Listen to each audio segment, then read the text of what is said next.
We can consider the pursuit of pleasure in two broad senses, one which might be called lower and the other which might be called higher, although I'm not very happy with that classification. There is the pursuit of material pleasure, an art very much neglected in this day and age, because it must be carefully distinguished from the pursuit of theoretical pleasure. The pursuit of material pleasure is an art requiring a difficult discipline, much devotion and much skill. And it ranges through all the activities of man: engineering, cookery, clothes, architecture, lovemaking, and the so-called fine arts, music, literature, painting, sculpture, and so forth. But we are living in a culture where the pursuit of material pleasure is, as I say, neglected in pursuit of a symbolic pleasure, which, of course, like many religions, has its prayer mat.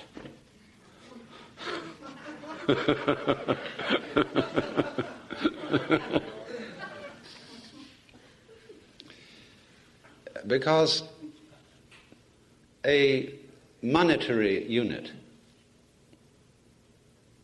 is, of course, useful in exactly the same way that inches and hours, days, months, pounds, grams, and other units of measure are useful. But nobody has yet made a claim to fame by collecting inches. I have more inches than you.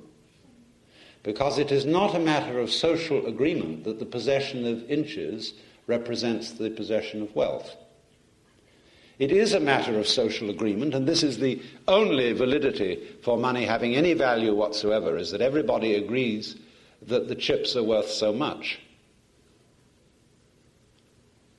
And money is exactly like poker chips, except there's an agreement between all of us that we will accept them in lieu of goods and services.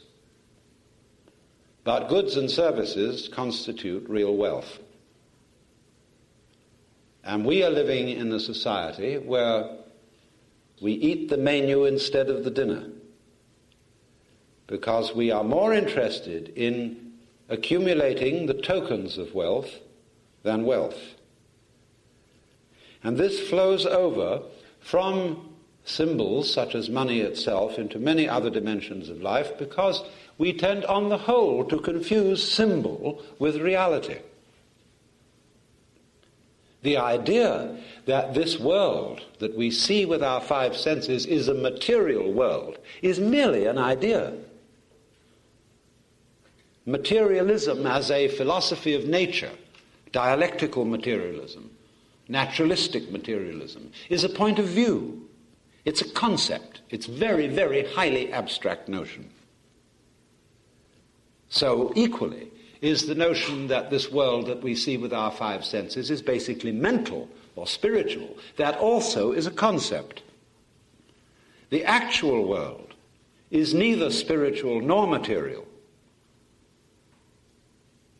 There is no way of saying what it is, because it is, like mystical experience, ineffable. It cannot be effed or spoken, from the Greek phemi, to say. So, that world, which is neither spiritual nor material, is the neglected world. Most people think of it as material, but it's very much overlooked. Symbols are substituted for it. That is to say, we have symbolic goods. People live in symbolic homes, drive symbolic automobiles, wear symbolic clothes, which are valued for what they cost rather than for their quality. And this is, of course, as I've insisted, perhaps ad nauseam, especially manifested in what we eat. Our standards of cooking are improving, thanks to Gourmet magazine and a few redoubtable people on the radio like Julia Childs. But by and large, the food of even wealthy people is disgraceful. It is symbolized by bread, which is supposed to be our staff of life, and we eat nothing but a kind of consumable styrofoam, fortified with vitamins, and you can read the list of them on the wrapper as if it were medicine. Also, in the pursuit of pleasure in the form of the fine arts, we don't really enjoy it. An enormous number of reasonably affluent people who attend concerts and go to exhibitions of paintings go there because they think they're improving their minds. That in some way doing things like that is good for you. People go to church for the same reason. That's the last reason for going to church, because it's good for you. That is an absolutely morbid interest, because it distracts you from what is going on. If you listen to Bach because you think it's good for you, you're not listening. In order to listen to Bach, you have to swing with it. And then you forget all about whether it's good for you or not. In fact, it feels more like things that are bad for you. When you swing with Bach, it begins to feel like sex. And as everybody knows, that's terribly bad for you. So I'm not going to dwell at any very great length on the niceties and the disciplines of the pursuit of pleasure in that so-called lower sense. I only want to say in passing that if you don't have the realization that the pursuit of material pleasure requires a certain degree of asceticism, you won't be able to pursue any other or higher kind of pleasure. Because asceticism is not unpleasant. Asceticism is like an olive between wines. It cleanses the palate. And what's the matter with olives? It is like taking some sort of exercise, which can be very pleasurable indeed, provided you don't do it grimly. There is a dreadful exercise being used today called jogging, which has absolutely nothing to recommend it. Because to begin with, when I watch people jogging, they obviously show they don't know how to run. They're running mostly on their heels. And that jars the bones all the way through and upsets the vertebral discs and so on. And there's a certain grim determination about joggers. They tend to run in straight lines, which they believe to be the shortest distance between 2 points. A straight line is not the shortest distance between 2 points on Earth, because Earth is wiggly. It is not a flat surface, except by courtesy of bulldozers and occasional freaks of nature. This world, as I keep repeating, is a fundamentally wiggly phenomenon.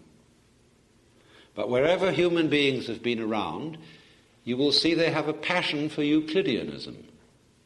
Everything is ruled out in straight lines and put in boxes, and grid patterns of streets are laid across the surface of the earth.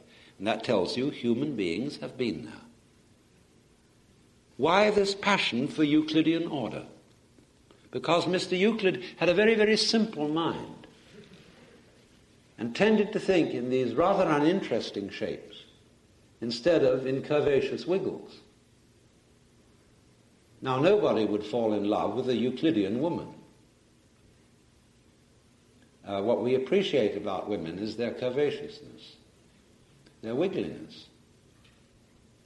And wiggliness offends some people because they are not sure of it. They can't figure it out.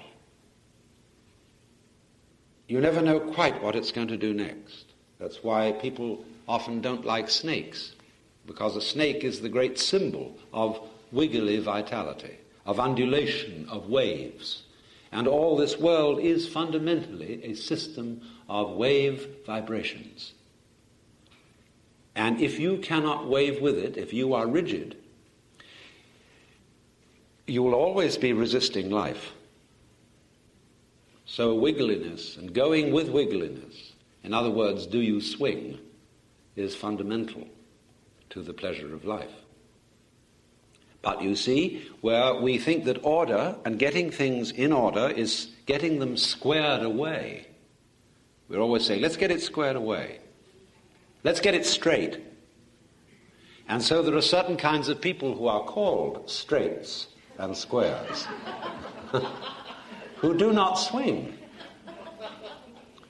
And as a result of that, they are out of harmony with a wiggly universe.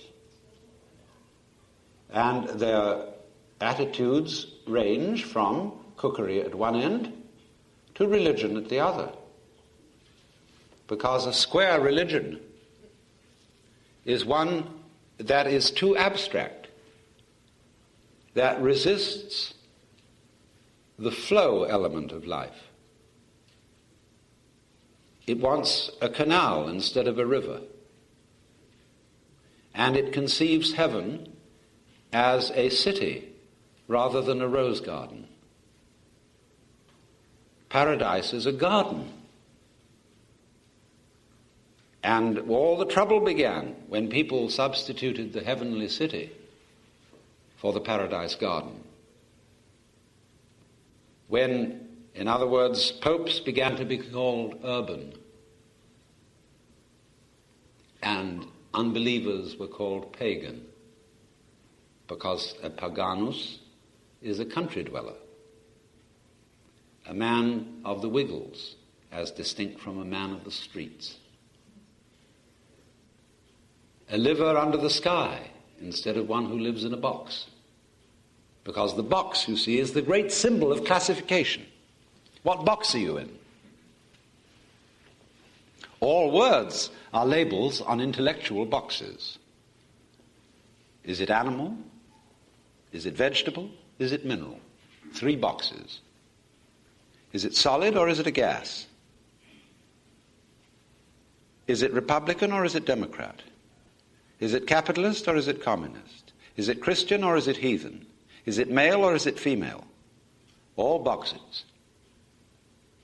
And so because we think in boxes, we live in boxes, all made out of ticky-tacky, and they all look just the same. And whereas certain kinds of fish live in beautiful shells, glorious spirally wiggles on them and lovely colors. And but we tend to want everything straightened out, you see. And that rigidity is always in a fight with the surrounding fluidity. And so we are, as it were, landlubbers rather than men of the waves. And the British have always made a great thing about this because they've always associated freedom with the ocean. Who are so free as the sons of the waves, and Britons never, never, never shall be slaves because of this seamanship. Now, we think, you see, of the sea as fluid and the land as solid. And nothing could be further from the truth, as you've all experienced recently in Southern California. The earth is not very solid. It flows. Where I live, in Sausalito, we have along the waterfront a lot of land that has been reclaimed. And not so long ago, they built a marina quite close to us where they dredged out mud to make the marina, not realizing that land is liquid. Therefore, the land adjoining the water is sinking to fill up the hole made by excavating for the marina. People just don't think of things like that because they think of land as solid. And so in religion, we are seemingly looking for solids, for something upon which I can take my stand, for a firm foundation, for the rock of ages, or even, poor old Paul Tillich, for the ground of being. But we are not living in that sort of universe. We're living in a fluid universe in which the art of faith is not in taking one's stand, but in learning to swim. You don't cling to, you don't try to stand on water. By breathing and by a certain relaxation, you learn to trust the water to support you. This is even more true in flying in the air, gliding especially, or in sailing. In all those arts, there is an adaptation to the fluid. And that is the major thing that we have to learn if we want to survive as a species and survive happily. Nobody wants just to go on. One wants to go on in an elegant way. And even that passion for survival is something against pleasure, because nothing ruins pleasure more than the anxiety to go on having it. More, more, more. Because that shows, when you ask for more, more, more, and have the anxiety to go on, that you're not having it now. That you always think it's coming. That you want jam tomorrow is more pleasing than jam today. And if we say of something that is useless, it has no future, that's the most awful thing you can say about it. I would rather say of something that's no good, it has no present. Not that it has no future. Because a future is merely a promise, in the same way as this symbol is merely a promise to pay. Promises, promises, promises. So, therefore, it is fundamental to pleasure that one learns to wiggle and not be stiff and rigid. As we would say, let go. Relax. That doesn't mean become droopy. Relax means to become supple. It also means to learn the strength of your weight, how to use weight, how to flow with gravity. Water, for example, always flows with gravity. And it wiggles. It takes the course of least resistance, and yet has tremendous strength. But we, in our white Anglo-Saxon Protestant ethical system, not to mention our Irish Catholic one, which is really the same thing, only a little bit more fancy and dressed up in lace, is to take the line of least resistance is considered cowardly and despicable. Go straight, kaflooing, right through, with a bulldozer ahead. Why go straight? Well, you've got to get there. Fastest way, shortest distance between 2 points. And I get back to jogging.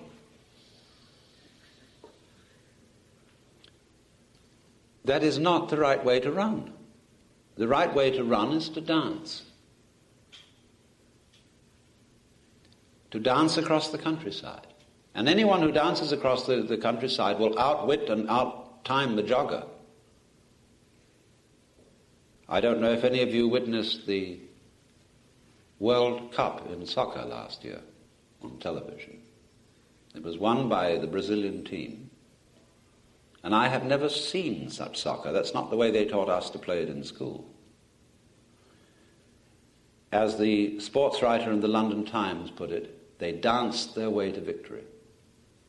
Because the whole thing was like very fine basketball, where instead of being this sort of tough pushing to victory, they were lilting with the ball and the most incredible teamwork of subtle passing, bouncing it off almost any part of the body with the capacity to give it direction, with one's back, with one's shoulder, with one's hip, anything, head.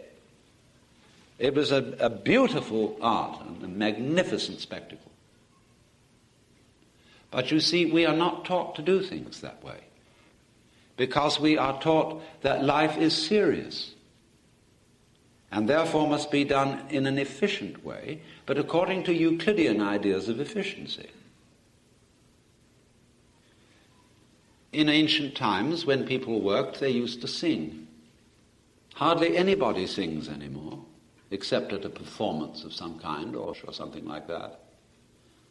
Imagine a bank teller singing as they were counting out the money. Oh, the king was in his counting house, counting out the money, 5, 10, and 20, 30, 40, 50, you know. Why not?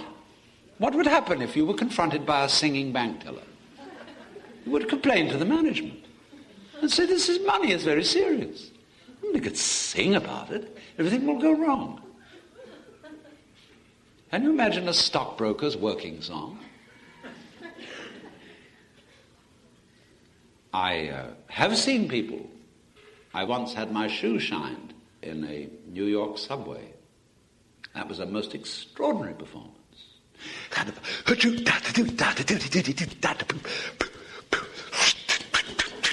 You know?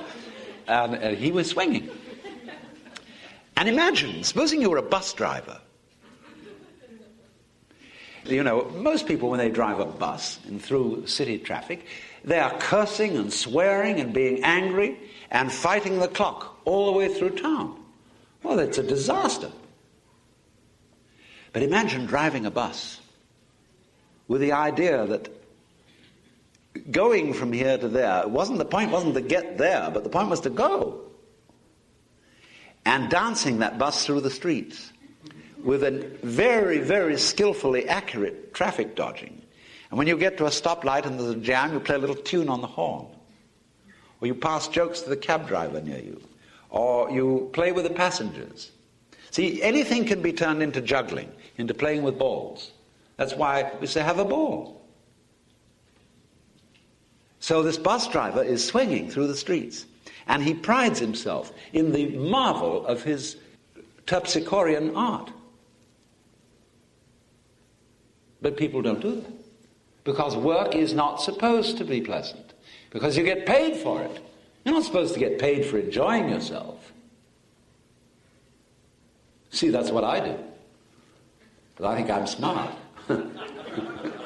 I talk to you not because I think I'm doing you any good, but because I like talking about these things. And if you pay me for it, then I make my living.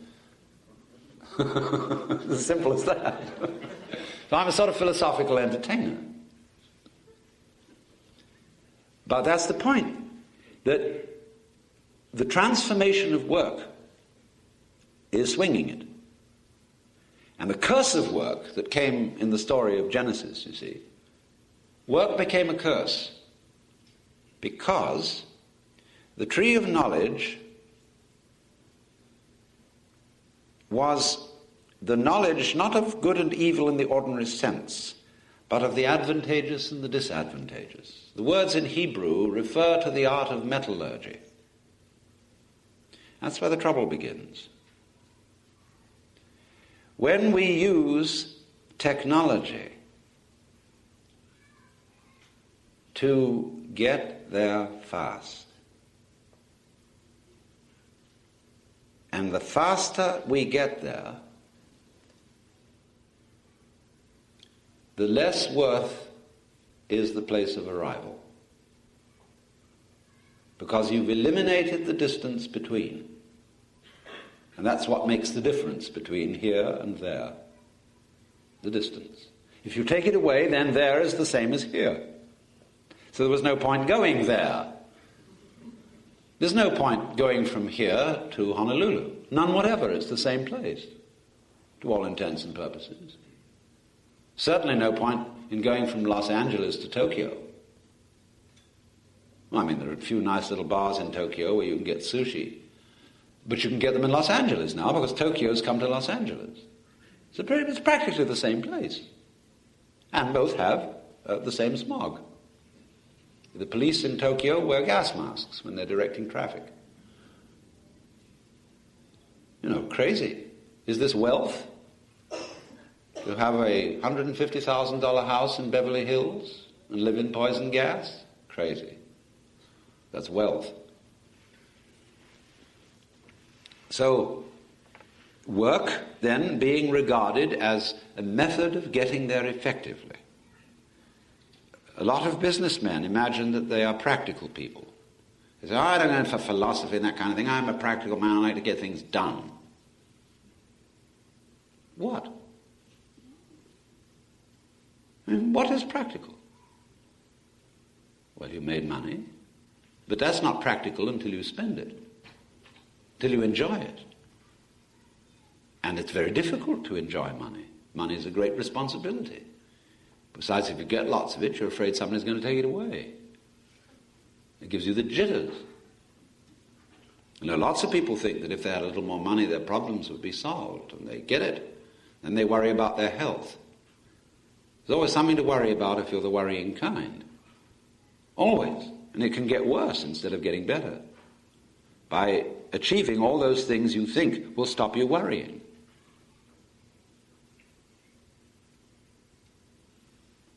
So the first principle in, we could call it the art of pleasure, is you must swing. And that means, or at least it looks like, superficially, that you mustn't take anything seriously.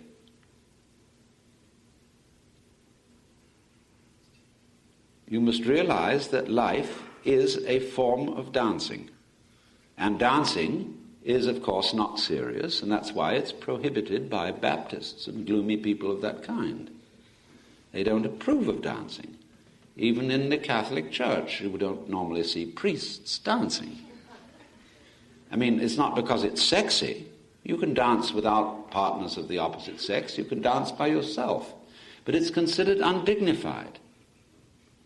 This was all started by one of David's wives, when I think her name was, it wasn't Bathsheba, I forget which one it was, perhaps somebody remembers it better than I do.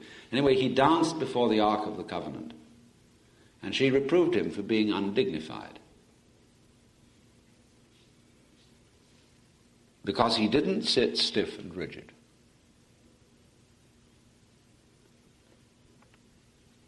But what is the virtue in being stiff and rigid? As Lao Tzu said, man at his birth is supple and tender, but in death he is rigid and hard. Plants when young are juicy and soft, but when old they are brittle and dry. And thus suppleness and softness are the signs of life, but rigidity and hardness are the signs of death. I suppose some men confuse psychic rigidity with getting a hard-on, or at least substitute it for it, as they substitute guns, rocket ships, and other things of that kind to manifest a masculinity which isn't really there. But certainly women should uphold to us. I mean, the real secret of women's liberation is the liberated woman, the woman who is the human serpent, the wiggly one, the gentle one who has the power of water. And we should look to that, as Lao Tzu again said. The valley spirit does not die. The valley spirit, that is the spirit of the valley. That is the feminine as distinct from the mountain, which is the male. And so, while being a man, you should have a certain feminine element, because then you will become a universal channel. Hold to the masculine, yes. The mountain is necessary for there to be a valley. You can't have valleys without mountains. But unfortunately, the gorgeous music of Handel has prevented us from realizing the horror of that biblical passage. Every valley shall be exalted, and every mountain laid low, and the rough places made plain. Why, it's happening all over California.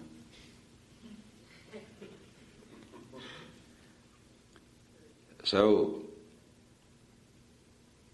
the feminine, in the sense of the lilting, the playful, the curvaceous, the soft, is the neglected principle by all us Euclideans. And it is the principle of life and of nature. But the problem that exists for rigid people, and we all get rigid in the sense of resistance to life, resistance to change, is how on earth do I stop that syndrome which makes me go uptight? How do I stop that? Because it's useless. Almost useless. And do you know that your basic sense of ego, of existing here, and of being I as distinct from all that, do you know it is muscular tension of a certain kind? That is the physical basis of your sense of identity. It is, for example, you can try this experiment. Maybe we'll just try it. It's the simplest thing to do. I just want you to look a little downwards at whatever view is just in front of your eyes. Just allow your eyes to rest on that.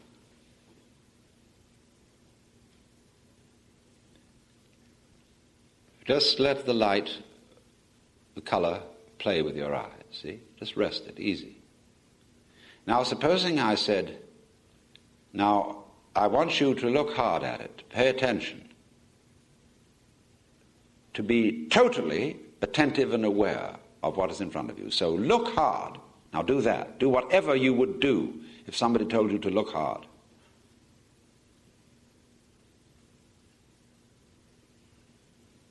Now don't do it. Just see. Don't look.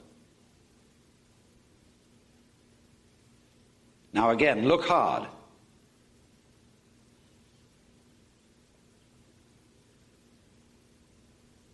And now don't do it. So what's the difference between the two states? What did you do when you were looking hard that you didn't do when you were looking easy? Where? What? How do you tense your brain? What did you tense? What? Muscles around the eyes. Anything else? Temples, yes. Narrowed your focus to one thing instead of... Narrowed your focus, yes. That was a muscular action. You see? What? What? Where do you feel concentration? Everywhere, your whole body. You all go tense. Tense all over. But you see, muscular tension in your jaw, in your focal muscles, has absolutely nothing to do with seeing. The focal muscles of the eyes, all they do is simply open or close the aperture, or move the lens in such a way that it becomes in focus. It doesn't need any effort to do that. In fact, the effort you make when you look hard distracts from your seeing accurately. But we are constantly making efforts to do everything we do. For example, to will something. We make all this absurd muscular straining. Grit your teeth. Doesn't help you to do anything. And all this accumulates as a constant strain between the eyes and here. And that's what you call eye. It's that sensation of totally unnecessary strain that exists all the time. That is the ego, the physical referent of the idea ego. Just that unnecessary strain. Because that tells you you exist. Teacher, I'm trying. At least give me B for effort. No. And it doesn't work. So we could say psychic stirring is the ego, that we feel as being the center of myself, which is opposed to and which is resisting all that is defined as not myself. And so that rigidity of holding against life so that I maintain my shape, my form, my place, all the time, that constant resistance makes you uptight and unable to swing through fear of what will happen if you let it wiggle.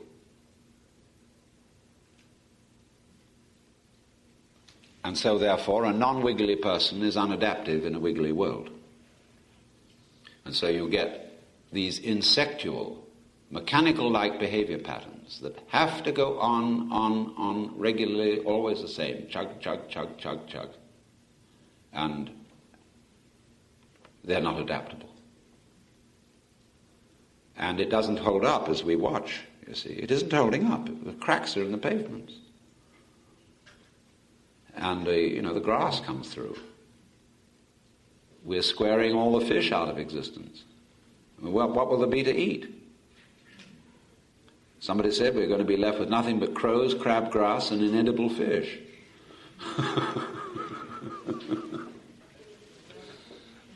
So this is you may say it's a square world. But then you can always, not by preaching at people and condemning them, but by wooing them, you can get them to come off it. See, that's the thing that I've often said, that preaching is no good. Because on Sunday you go to church, and the preacher says, bah, bah, bah, bah, bah, and lays down the law, law, law. In other words, he throws the book at you. Look at a church. The minister wears the same robes as the judge. He's got the book up there. And not only does he tell you what to do, he tells God what to do. And his endless talk fest goes on. And when you get to sing, you sing hymns. Well, hymns are religious nursery rhymes. They all have dreadful tunes and stupider words. And that's all the singing. Maybe the choir does an anthem. Nobody dances. And there's nothing mysterious going on, except in the Catholic Church, and they're trying to get rid of it. And translate the Mass into English so that everybody understands it and finds out at last what it meant after all. So, Sunday is supposed to be the day to swing. Is that God worked for 6 days and the seventh day rested. There's time out. Time out from being rational and methodical and efficient. It's like a Mardi Gras. It's like the old meaning of an orgy. A carnival.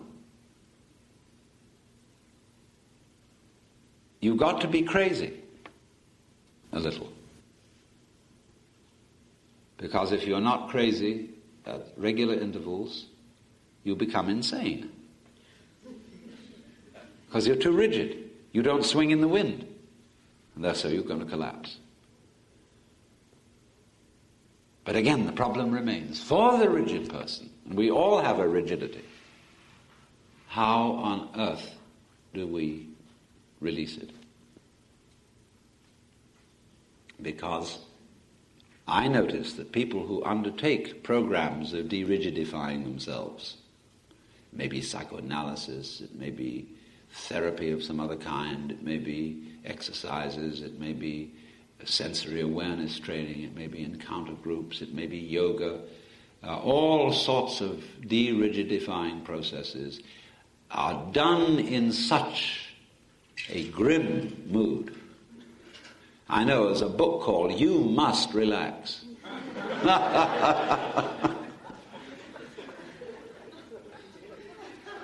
Because then people get into these things. And they start playing games. You know, it's like people who retire and they think they're going to have fun.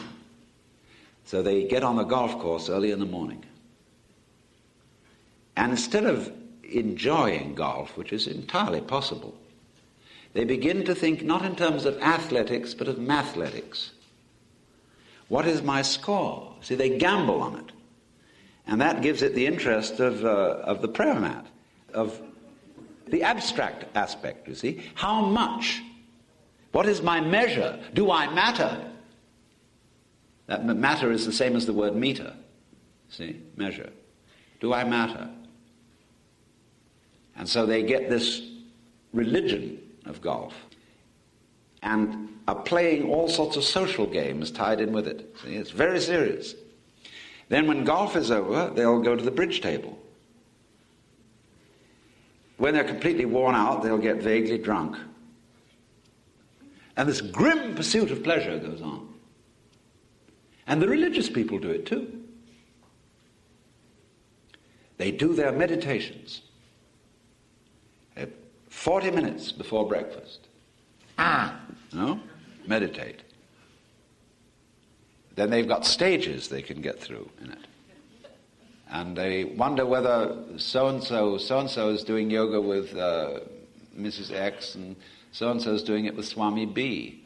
And Mrs. X's followers are afraid that Swami is phony. And it's not quite the real thing. Well, how do you know whether he's the real thing or not? Well, the genuine Swamis can perform magic. And they can remain undecomposed in forest lawn for an indefinite period without benefit of embalming. Crazy. You know, what does that prove? You see, it's the same old thing. That is spiritual technology. And the people who want power, who want to get there fast, I want results now. The same temperament that wants it in the management of the material world wants it in the management of the spiritual world. My yoga is more efficient than yours because it's faster. I'm going to get there.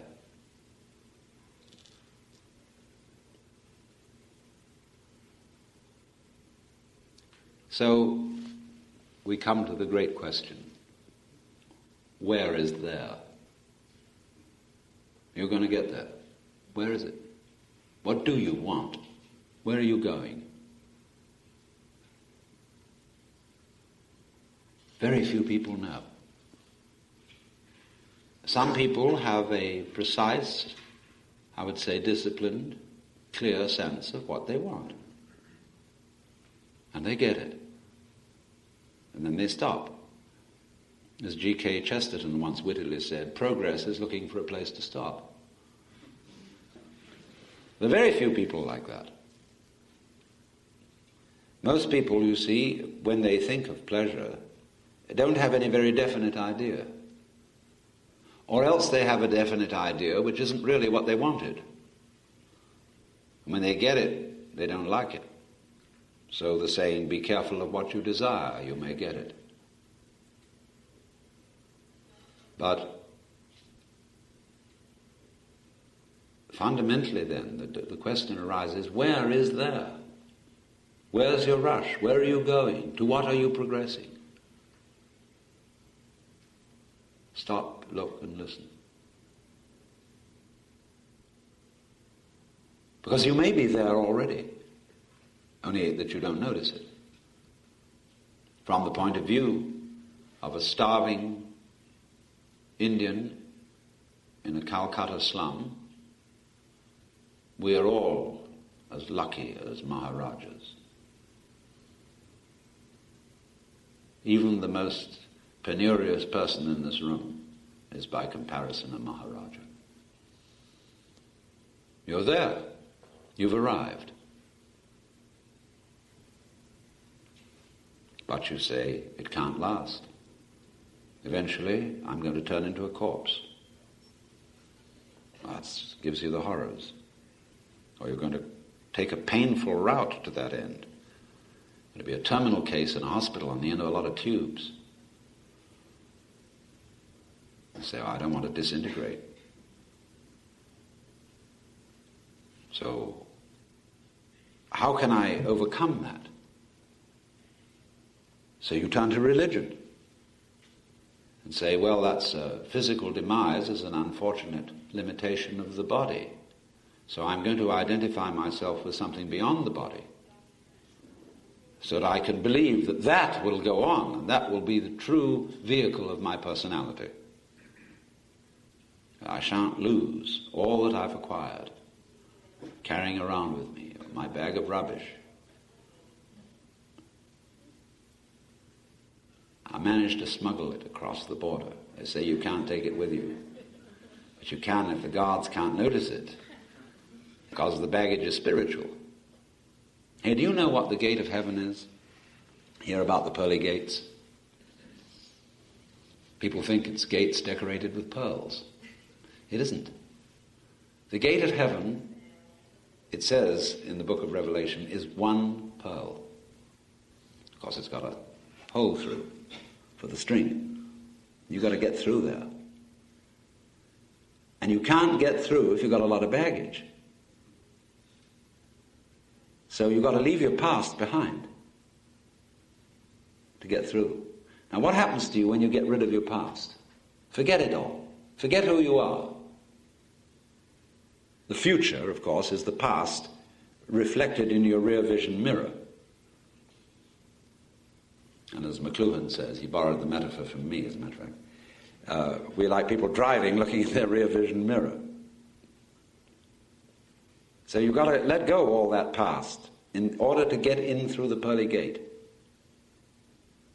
And what is left of you when you let go of your past? What remains? No, you can't bring out your education. Can't bring out your ancestry. Can't bring out your distinguished accomplishments, the things you've done, because they say, well, you've done all that, but let's see what you can do now.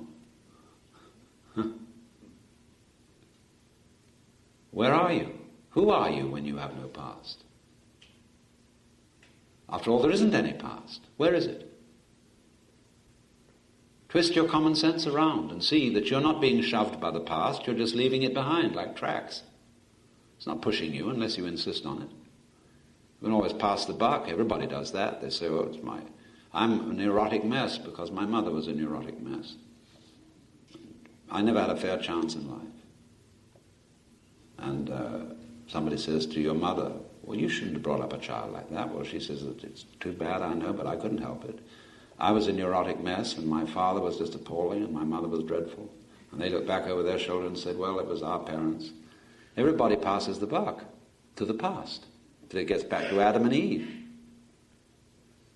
And you know what happened there. They passed the buck too, to the serpent.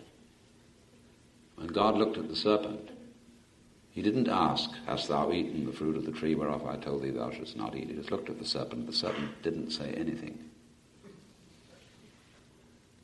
So the serpent, the wiggle, it really doesn't have a past, because it wiggles from its head backwards to the tail. And it's always the head where it starts. So, are you a head? Or are you just a tail? Do you move backwards or forwards? Which way are you going? See, if you're leaving your past behind you, it doesn't drive you. It wells up out of a mysterious present, ever new. This moment is the creation of the universe. It's starting now. If you look back and wonder whether there was a big bang a long time ago, all you'll see is vanishing traces. The big bang is happening now. This is when the world begins. You're doing it. Only you're not doing it by straining. A you deeper than the straining you is doing all this. The same you that is growing your hair and colouring your eyes and making your thumbprints and all that. But you don't think about it. You don't strain muscles to do it. But that is what is creating the world. Here it comes. Now.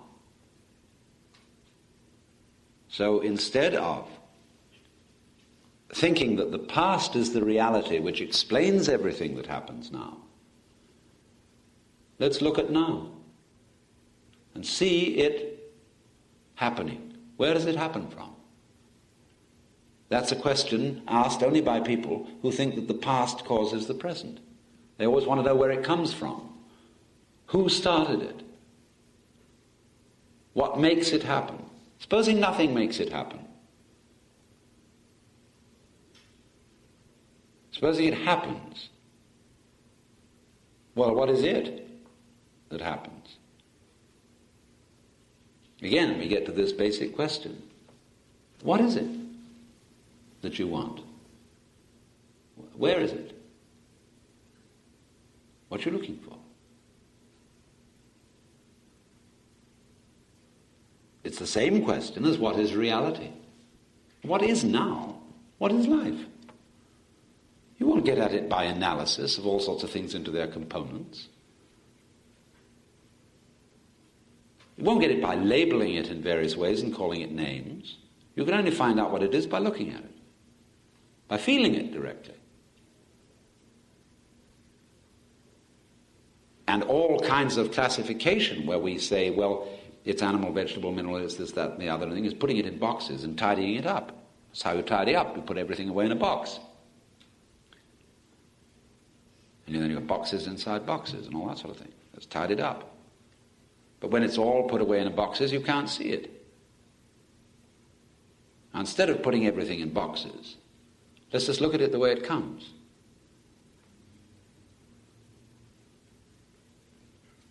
Now, that's enough to start with. I've therefore discussed the principle of the necessity of wiggling. Only when I say necessity, you mustn't take that word in a Calvinistic sense. We'll talk about the pleasure of wiggling as a means of adaptation to the wiggly world. The human being is of such a design that it perceives everything by contrast. There is no way of knowing whether the real world is arranged the same way or not. But we are a nervous system composed of neurons in an extraordinarily complicated pattern based on a very simple principle called is you is or is you ain't. The neuron, in transmitting any sensory input, either fires or doesn't. So you could represent the fact that it fires by the figure 1 and that it doesn't by the figure 0. And out of 0 and 1, with those two integers alone, you can represent all conceivable numbers. This is called binary arithmetic, and it is the kind of arithmetic that is used by digital computers. Messages in 0-1 language can convey not only mathematical and verbal information, but also information that comes out as television, both black and white and in color. And through the same notation we can convey solid objects. You can turn a solid object into terms of this notation at one end of a process and have it come out at the other end of the process, engraved in plastic, enlarged or diminished at will by the operation of laser beams. So one is tempted, therefore, to think that is you is or is you ain't is fundamental to the universe. The Chinese thought so, and therefore devised the yang and the yin, yang meaning positive and yin meaning negative, principles, upon which they based the Book of Changes, the I Ching, showing the various combinations of yang and yin that constitute the 64 basic situations of life. They took hexagrams made up of 6 lines, an unbroken line representing the yang and a broken line representing the yin. So if you have 6 lines with the 2 possibilities for each line, you get 64 different hexagrams. They used this for making decisions. When it was necessary to make a decision, you would, by a random process, arrive at one of the 64 hexagrams, and on the basis of that, decide what you were going to do. It's rather like tossing a coin, only this coin has 64 sides instead of 2. But it all comes down to, is it heads or tails? Is it yang or is it yin? Now this seems absolutely basic to our life. And it's rather awkward, because when we apply this to the pursuit of pleasure, it seems to be saying, yes, you can have pleasure, but you will not know what it is unless you can contrast it with non-pleasure. And if you want to know pleasure, then you must have non-pleasure. If you want one end of the spectrum, you've got to know the other, because you can't have a one-ended spectrum, any more than you can have a magnet with one pole. And that seems to put an awful kibosh on everything we're trying to do. Every sort of achievement, every sort of progress, every sort of rearrangement of things always runs into the problem that what you gain on the roundabout, you lose on the swings. And this is dispiriting, to say the least. But in a way, oh, how true. So let's look into this business rather thoroughly. Because if you understand the yang and the yin, you really understand something. The first point is this. Let me sort of clarify the situation in its most simple terms. We'll take the contrast of black and white. Now, obviously, if I am confronted with a black background, there's nothing particular to register upon my attention, and I'm as good as blind. If I'm confronted with a purely white background, there is nothing in particular to attract my attention, and I am as good as blind. If, however, I'm a naughty little boy, and I'm confronted with a black wall, and I have a piece of chalk, I am tempted to make a mark on it. And if I'm confronted with a nice, clean white wall, and I have a piece of charcoal in my hand, I'm tempted to make a black mark, because nature abhors a vacuum. So here I have a black ground with a white dot on it, and a white ground with a black dot. Interesting. Now, of black and white, which is positive and which is negative? If I look at the white background with the black dot, I shall be inclined to say that the black is positive, because it's the thing, it's the mark. If I look at the black background with the white dot, I shall, on the other hand, be inclined to say that the white is the positive, because it's the thing, it's the mark. I can think of white as positive in general, in that it's light, and black as negative because it's darkness. But I can also think of white as negative because it's blank. French, blanche. I can think of black as positive because it's not blank, it's all filled up.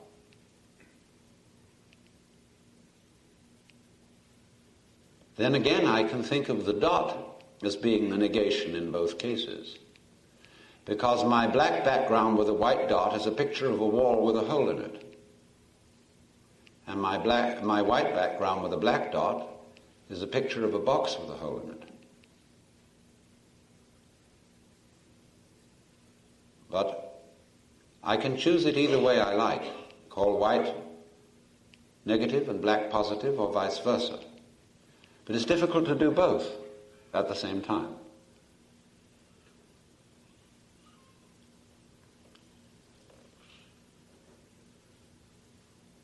Now, they are, of course, these two, as different can be. We say it's as different as black and white. Or we also say these 2 points of view are the poles apart. And we use the word polarization rather incorrectly to indicate an increase of discord in society. Whereas polarization is really a form of harmony.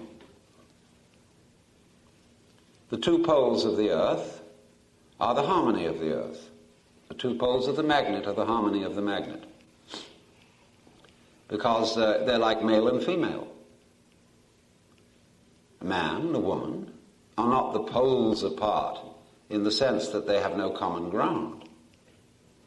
We could say you can't have a fight between a shark and a tiger because they've no common ground. One lives on land and the other in the water. But there is common ground between poles, obviously. The common earth is the common ground between the north and the south, and the common magnet if it's electrical. The circuit runs from the positive to the negative. And the circuit won't begin to run until a negative pole is established. That's what happens when you turn on the switch. So therefore, although the black and the white, the positive and the negative, are as different can be, they're also the same, because they're differences of one field. And this is what makes the difference between what we'll call an exoteric point of view and an esoteric point of view in philosophy, religion, and so forth. From the exoteric point of view, the black and the white are emphasized with respect to their difference. Good and bad, life and death. Oh, how different. Light and darkness. God is light, and in him is no darkness at all. That's the exoteric point of view. But always behind that there's a secret. Every religion has a secret. There's always something esoteric. What is the esoteric thing that is only revealed to initiates, to people who can stand it? It's simply that black and white, although explicitly different, are implicitly one. Because you can't have one without the other. You could say black is white, if by the word is you mean implies.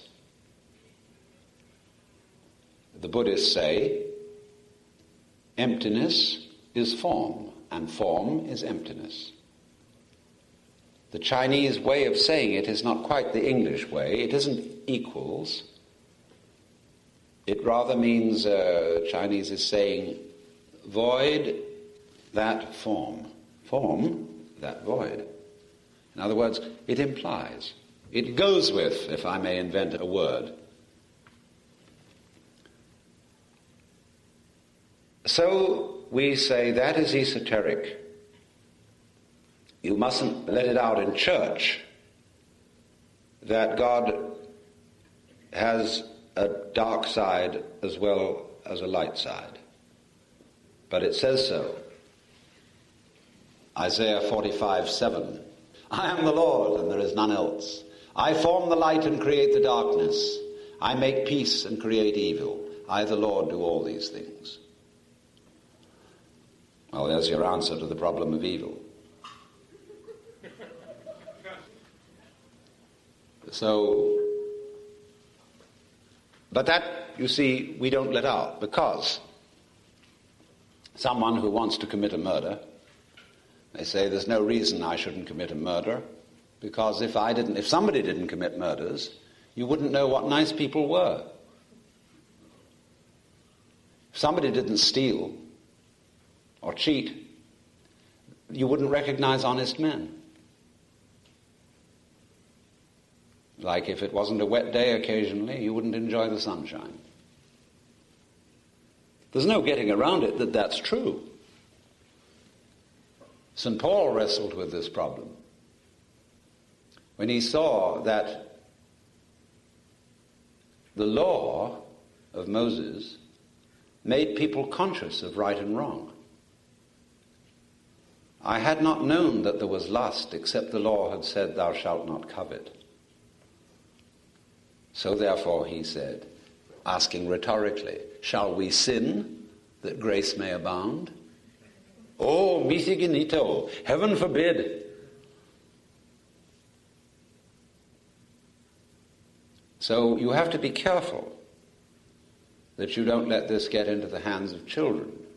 Like it says on the bottle of poison, keep away from children. And yet we have poison and we have uses for poison. So in the same way, we have uses for evil.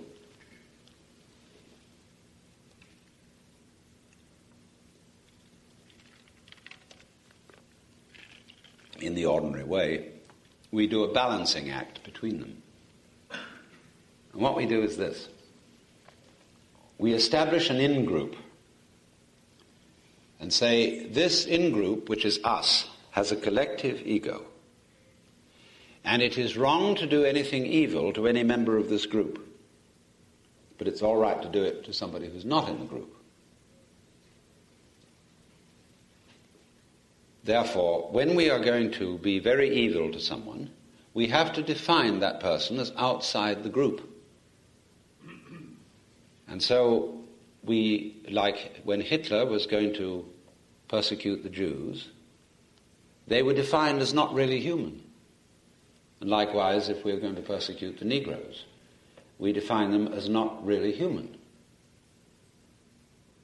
People can easily see, they can imagine that because a Negro looks so different from a Caucasian, that he's more like an animal. Or you can take people who are generally thought to be insane, and you can deprive them of civil rights without due process. They're insane. They're defined as not all there. They're not human, merely bodies. Their mind is absent. We used to do that with heretics and other very seriously diseased people, lepers and so on. They were outcasts. They were not humans, and they were therefore outlawed. They didn't have the protection of the in-group. So the worst thing we can do in eating is cannibalism. Don't eat your own kind. You may eat everything else, but not your kind. But that still doesn't get away from the fact, you see, that you cannot eat, you cannot live without eating, and you cannot therefore live without death, without committing murder. I don't know what the practical solution to that is, except one I've suggested is that if you do eat any living creature, at least you can show your respect by cooking it well.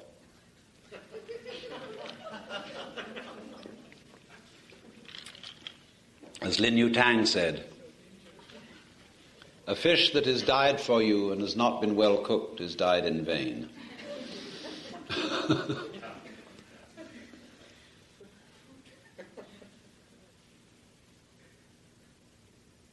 Now, there are very, very interesting applications of this theorem. Let's look at some of the contrasts in terms of which we are aware. Primary, of course, is what is myself and what is not, which is a sort of contrast not of two ends of a pole, but rather of the center of a circle and the circumference of the circle. Of course, those are two ends of the radius. one end still, the other end moving. And we say, we feel there is a great difference between myself and other. I do not know your thoughts. I do not feel your pleasures and pains unless I'm in a sympathetic relationship with you. I don't know what you're going to do. My actions are voluntary. Yours are involuntary so far as I am concerned. And yet when I think it over, I realize that I could not realize self without the contrast of other. I wouldn't know what I meant by myself unless I meant something contrasting by someone else or something else. Self means self only because other means other. Just in the same way as is means is only because you can think of isn't. And you know isn't what isn't means because you know what is means, and you know what is means because you know what isn't means. There's a relation. And so, likewise with the black and the white, we see the relation. But that implies that self and other are inseparable. They go with each other.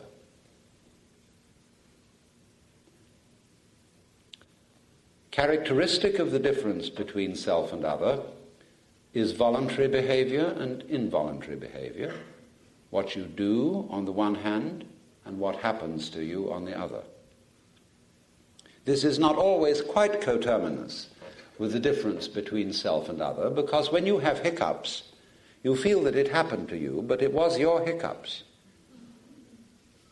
Or belly rumbles, or headache, or whatever. What about when you breathe? Do you do it or does it happen to you? That's a very moot case, because you can feel you're doing it, but you can also feel it happening to you. So perhaps the distinction between the voluntary and the involuntary is a little arbitrary, a little vague. Certainly it is when it comes to breathing. But once again, I think, how could I say of an act, I've done it, unless there were contrasting acts of which I could say I didn't do them? So I need the involuntary if I am to have any voluntary. So that if there is a union of implication between the two, I get the same sort of relationship between them as I explained when I said you can use white for either the positive or the negative symbol. In other words, I can regard what I do as what happens to me, and I can regard what happens to me as what I do. It is in this sense that a Hindu or a Buddhist will say, if you have an accident, it was your karma. Because the word karma means nothing more than doing. You had an accident. It was your doing. Well, we would say that's not fair. And naive people suppose it was their doing in the sense that this mishap is a punishment for a misdeed you did at a former time. That's only a superstitious meaning of karma. Karma means literally you did it. But you did your accident in the same way, you see, as you do certain other things that are classified as involuntary, like growing your hair or digesting your dinner. Because it all depends what you mean by you. If you restrict self to the voluntary, then you get the distinction between what you did and what you didn't do. But if the self really must include the other and the involuntary, then others are your others, and involuntary happenings are your deeds. That's rather interesting. You may feel, as a result of seeing that, one of two things. You may feel that you really don't do anything at all, that you are in a completely deterministic universe where everything happens,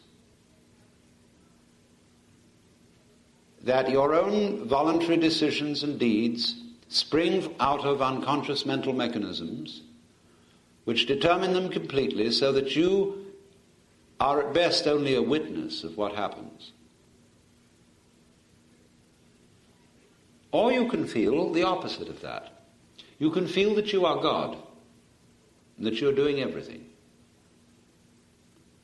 That rocks fall, water is wet, and fire hot because of you, which is in a way true. Because the sun would not be light except in relationship to eyes that can see light.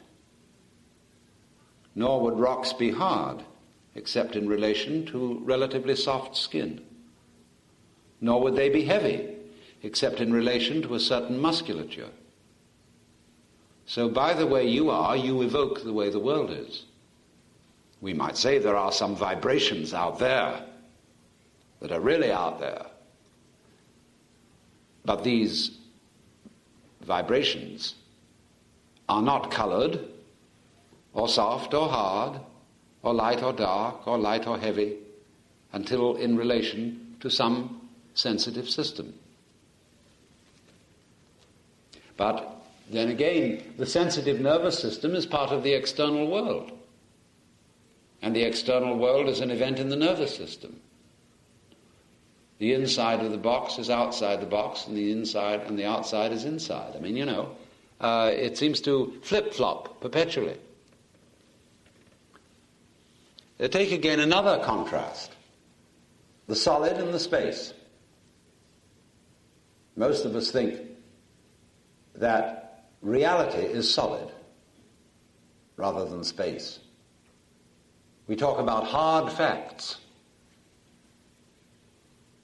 We talk about impenetrable reality, even brute facts. The hard always seems real, just like the black mark on the white background. Even though it's black, the thing, even though the solid is untransparent, unluminous, it seems to be more real than blue sky. This is a very partial point of view. Can you imagine a world that was solid without any space? The edges of the solid would be, of course, invisible. There would be no edges, because an edge is a point of interface between a solid and a space. So if you take away space, you take away solid. Right? Let's take away solid. Where's the space? After all, you say of space, it's a space between. If there are no limits, there's no space. Even if you imagine purely empty space, you've always got the sense of yourself looking at it, and that's the solid. Now that's very awkward, because we are quite sure that space isn't there. We take no account of it, and therefore get puzzled when our mathematicians and physicists begin to talk about curved space, or properties of space, or expanding space. You can't. People say, the ordinary average person says, you can't talk like that, that's bunk. Space can't expand, because it's not there. It isn't anything. It can't do anything. Well, let's see if a solid can. Let's investigate a solid. You know what happens when you start going into nuclear physics. You find that in any given solid, however dense a piece of steel it may be, there's a great deal more space in it than there is any solid. The distances between molecules, the distances between atoms and subatomic particles are relatively vast. In something, there's a lot more nothing than there is any something. Because as you investigate and penetrate the solid, you find it to be increasingly spacious. Now what happens when we investigate the spacious? How do you investigate space? Why, you go there. You bring in a solid. You map it.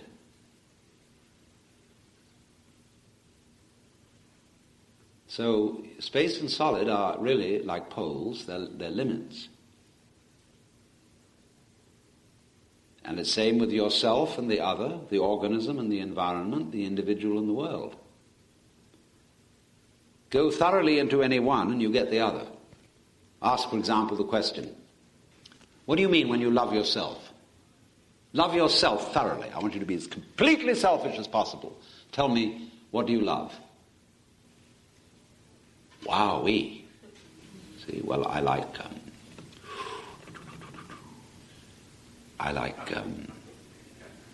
candy. I like beautiful girls. I like beefsteak. I like wine. I like good bread. I like the sun on a lovely landscape. I like clear water. I like music. Come on, talk about yourself, will you, for a change? And I suddenly realize I can't. When I love myself, I think of all things other than myself that I love.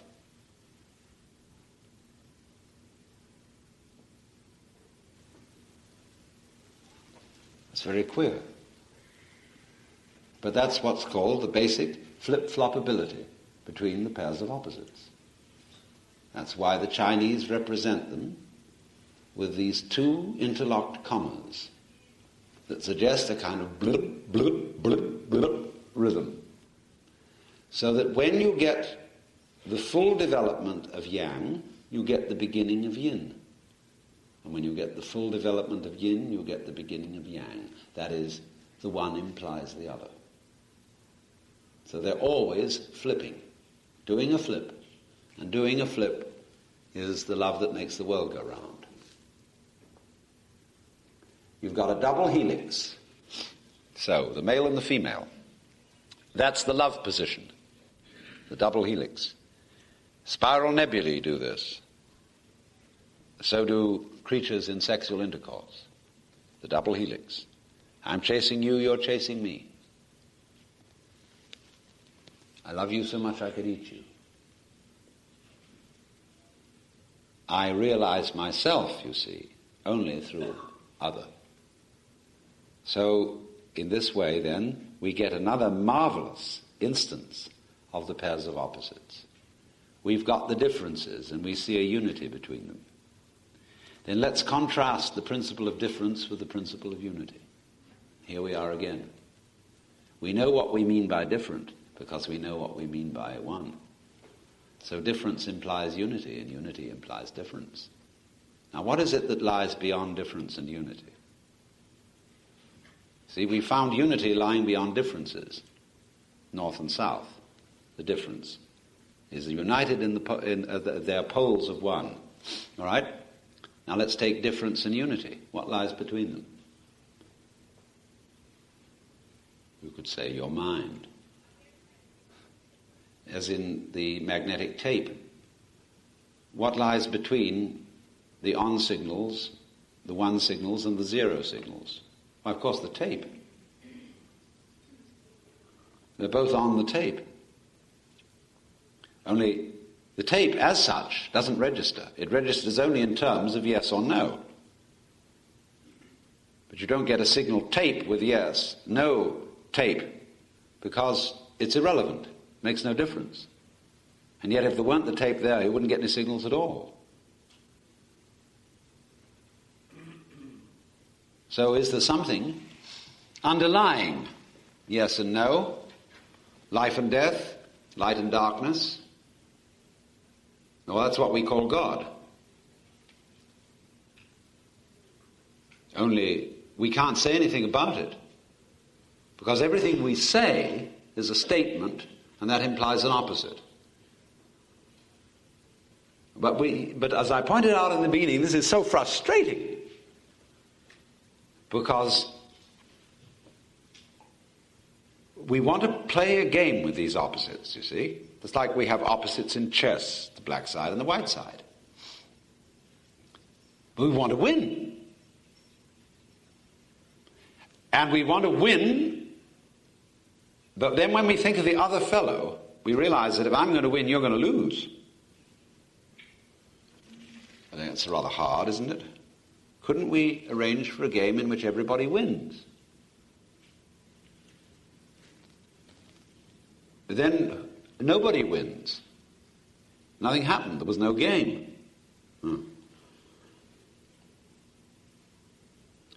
So to try to play a no-lose game is impossible. We set ourselves an impossible task, and that makes us feel very frustrated.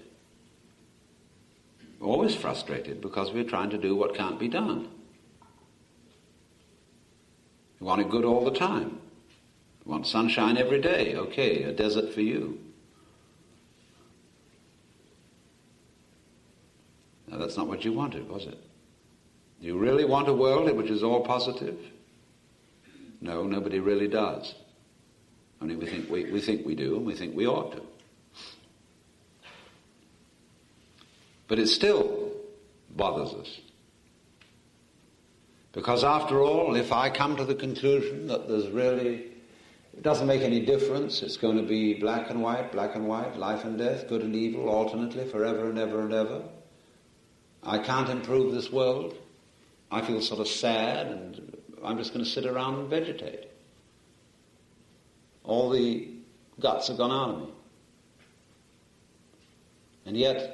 And yet I can't put up with that. I have an itch. Surely there must be some way of getting through. So what is it?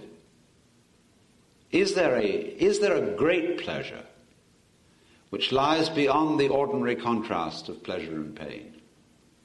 What do the Hindus mean when they say that Brahman, the absolute reality, is Satchidananda?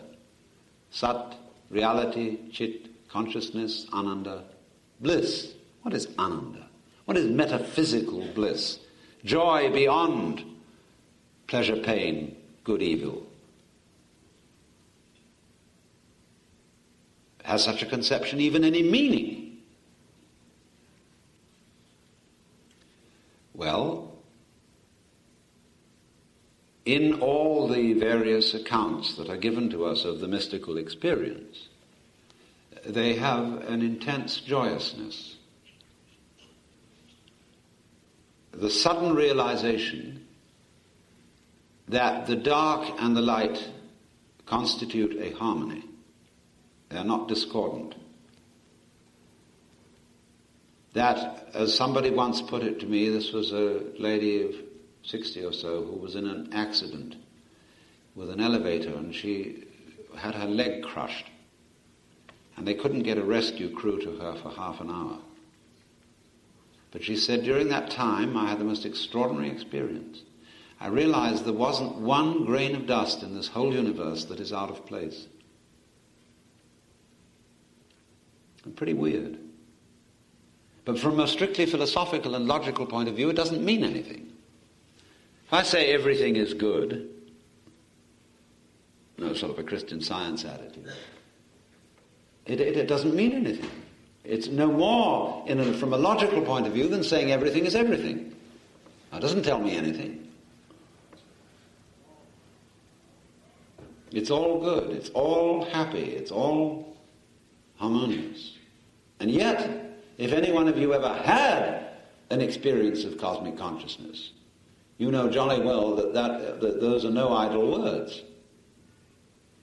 You can see the positive and the negative, the yes and no, singing together, constituting each other in this fantastic dance, in which the outward radiance, flowing outward of the white light, is at the same time the withdrawal of the black outline. And that withdrawal seems to be drawing aside a veil to show the white, the light. And if the veil didn't draw back, there would be no light. The veil did the drawing back for the light to shine. Or did the light shove the veil back? If it hadn't got a veil to shove back, where would the contrast be? You see the light and the dark playing with each other. So there is a concept in a game called good sportsmanship, which means that you can be a good loser, that you can play the part of lose with the same enthusiasm that you can play the part of win. And therefore what you look for is a good opponent, someone who will really give you a run. And so what you do is you let the opponent win every so often, and you have to try and keep yourself on top as just a little edge on the other one, you see? Well, after a while, you see, your consciousness changes, and you find you're always a little on top when you average it out, and that gets boring. So you're going after a while to let the other person average out. But then you're going to count the spaces, do you see? For a year, you average out. Then you'll allow your partner to have 6 months averaging out better. And you get a little more daring and give them 7 months. Then I'm going to catch up with you just at 11 months, and I'm going to come in again and I'm going to add another 12 months in which I'm the usual winner. See? But the more you think of that, the more you think, well, I'm kind of a cad to be like this. You're going to let the other person win. Because you can't maintain consciousness without the contrast, you see. That's why people go in for adventure. Why we take risks. Why we do absolutely foolish things. Toss a coin and see what happens. Go skydiving. Let's go roaring around in racing cars. Let's even have wars. See what happens. Because some people are cautious and say life is like a fire, and the thing to do is to keep it burning as long as possible. There are two kinds of pipe smokers. People who take enormous puffs and have vast clouds of smoke and the pipe burns out very quickly. And there are other people who very slowly take a puff and keep the pipe going for a long, long time. Some people like a quick, enormous flash. Others like a long, long, slow glow. Who's right? Who's left?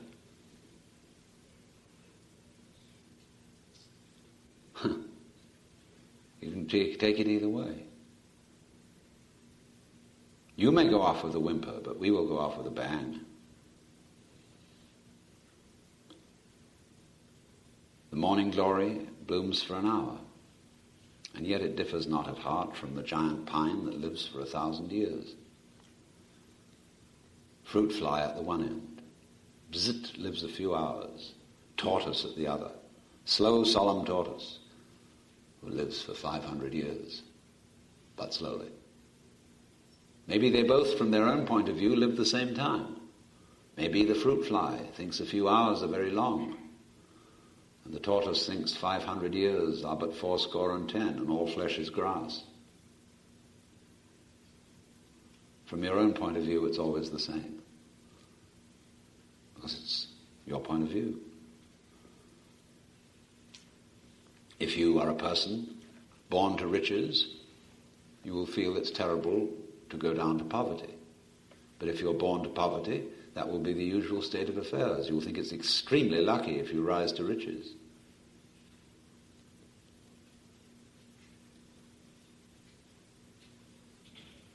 But you see, I haven't really answered the question.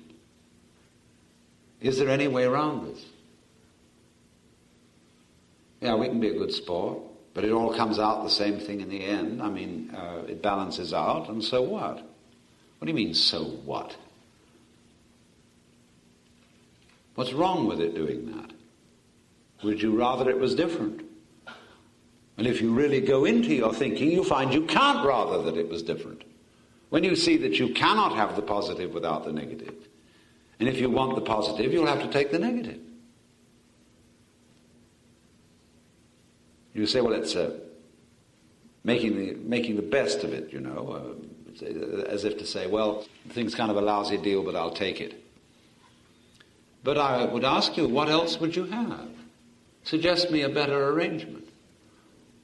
And you'll suddenly find that if you do suggest what you think is a better arrangement, that won't be what you wanted.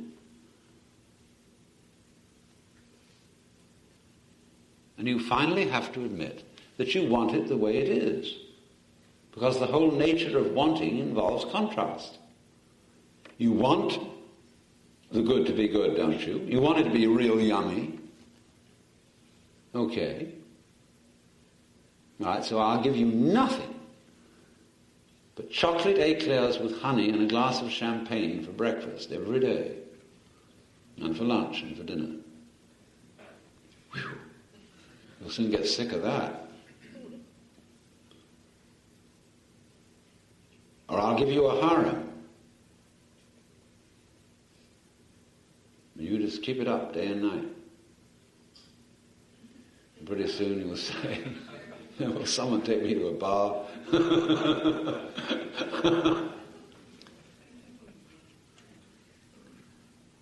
So by following this through the relentless logic of is you is or is you ain't, you come to the curious sensation that after all, if I really go into this problem of life, it is the way I want it to be. If I look at it superficially and in a sort of short-run view, well, it isn't the way I want it. I want it changed right now, see? And you see, life is like sleeping on a hard bed. You lie on your left side for a while, and then you say, I can't stand this anymore, and turn on your right side. Same with politics. And you get tired of that, so you say, well, now I'll lie on my left. You get tired of that a little bit faster than you did before. You try the right again, it's boring. So you try your back. And then that begins to get rough. Then you turn over and lie on your tummy. And then you switch to your back, and then to your tummy, and then you try your right side again, and then your left, you see. And so you proceed. But what else do you suggest?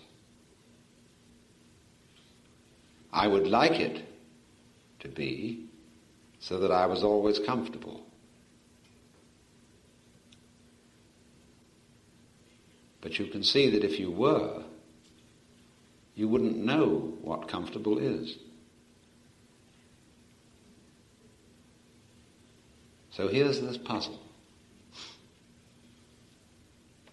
It's got two sides. Side one, I cannot beat the game of opposites. I cannot have more positive than negative. Side two, I wouldn't want it otherwise. Because I cannot imagine how to improve it.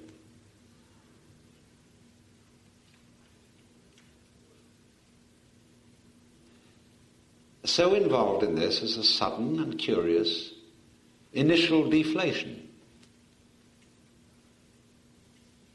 I'm out of sorts when I feel there's no impression I can make on it, is it?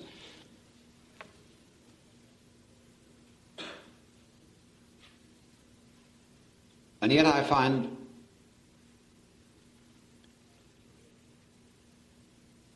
who is this I that's tried to interfere and wants to be challenged and is put out of sorts? Well, when I look for it, I can't find it. I cannot find an I, myself, opposed to they or it, because how could I have the one without the other? So that feeling that I had of deflation, of frustration, was simply the realization there is no such thing as a separate I. Now, if you don't want to feel that truth, you will resist feeling it. But if you're open, this logic of the opposites of the game of black and white will lead you ineluctably to the conclusion that you have no separate self apart from what is called other.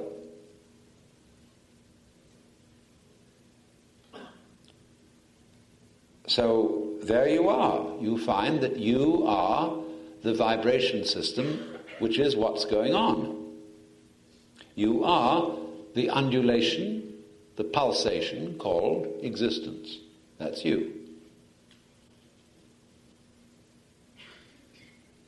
And it's going in ever so many different ways.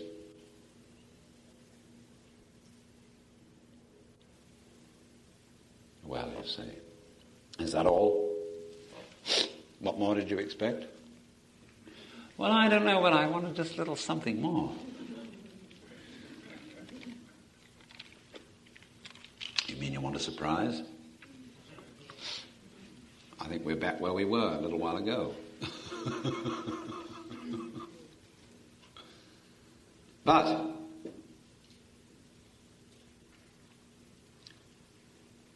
the surprise is in a way this. We are looking in this system for that little something more which will give it meaning. But we're looking for the wrong kind of meaning. The meaning of this, now you see it, now you don't. Is you is or is you ain't. This pulsation. The meaning of it is not apart from it, away from it, something different. The meaning of it is the dance, you see? That's why we get back to the point I made this morning. To get with this, you've got to swing. And swing means, I'll give it to you in a Zen story. A Zen student said to his teacher, "It's terribly hot. How do we escape the heat?" He said, "Why not go where it's neither hot nor cold?" He said, "Where's that?" The teacher said, "In summer we sweat, in winter we shiver."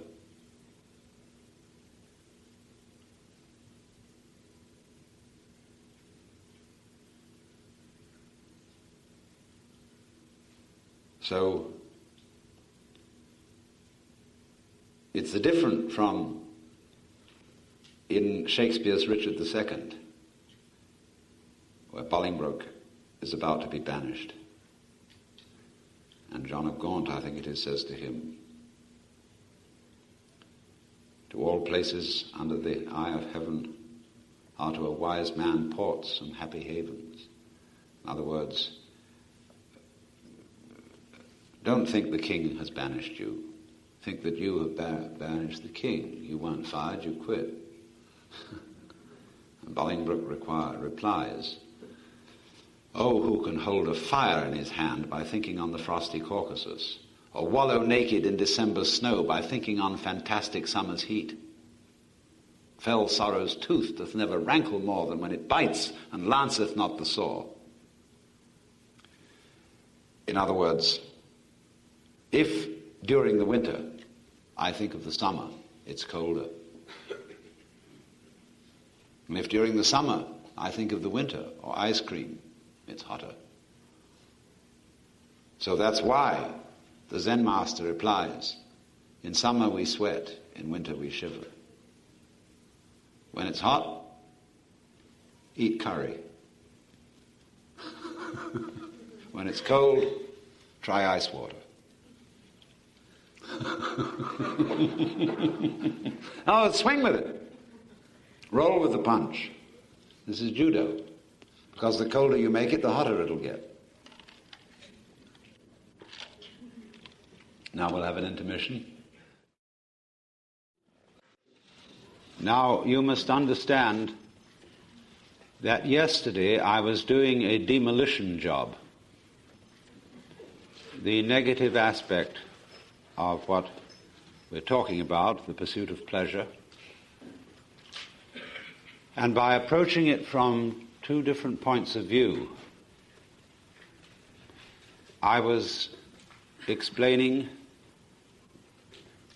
the fact that there really isn't anything that you can do to transform your consciousness into, shall we say, the state of pleasure or ananda, bliss,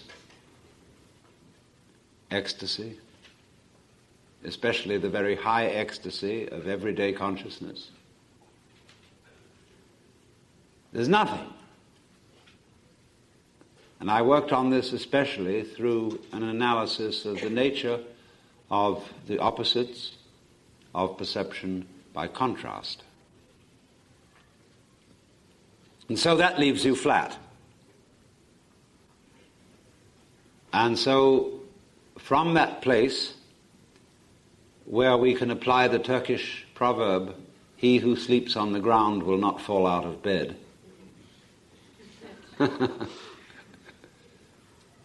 we can proceed to the positive aspect.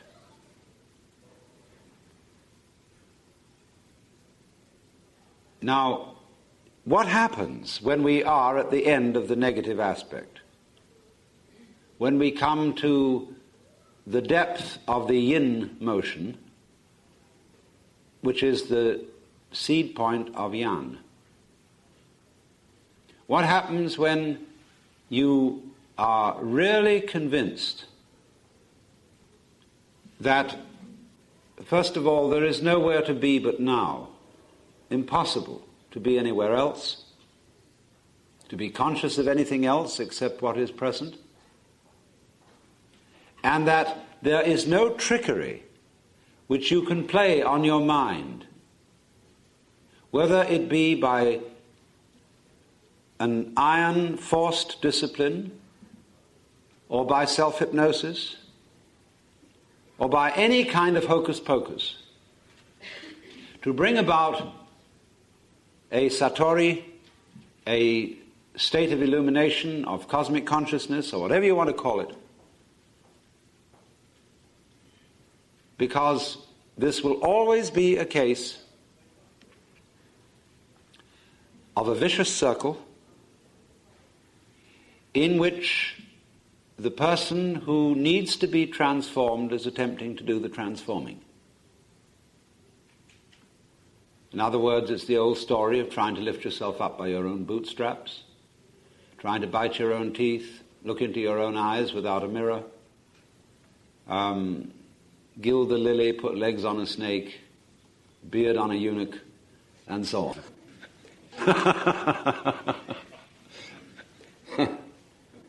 Can't be done. So at that moment, when that is clear, where are you? You may feel depressed. And what will you do about that? Well, there's nothing to do about it. Because you would have discovered at this point that the depression, when it's there, is the you of the time. And if you try to get out of it by some sort of distraction, you won't really do anything except cover up the dirt with white paint. So if you feel let down, meaningless, somewhat depressed by this whole thing, and you see at the same time you can't do anything about it, what happens? Why, you're simply watching what's happening. You don't know what's going to happen next. And it isn't just watching something that is formally identified as a depressed state, because there's a lot of other things going on too. There's the world around you. There's your breath breathing still, your eyes looking still, your ears hearing still. All that's going on. And you don't know what to make of it anymore. You can't believe anything about it because you know that's all a hoax. So there's nothing left for you to do but watch it. And you have become inwardly rather quiet just because you're worn out. There's nothing to do. And you realize that all escapes lead back to the thing you were running away from. You can take a detour. Detours, but they always get shorter. And you get back to where you started.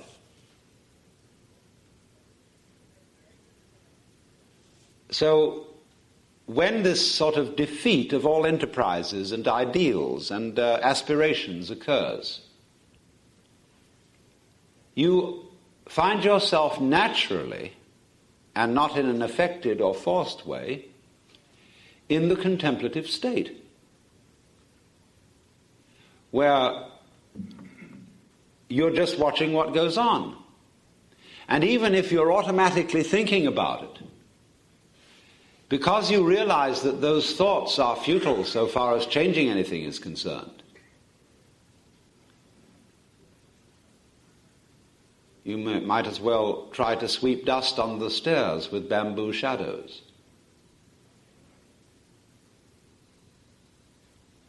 And so you watch your thoughts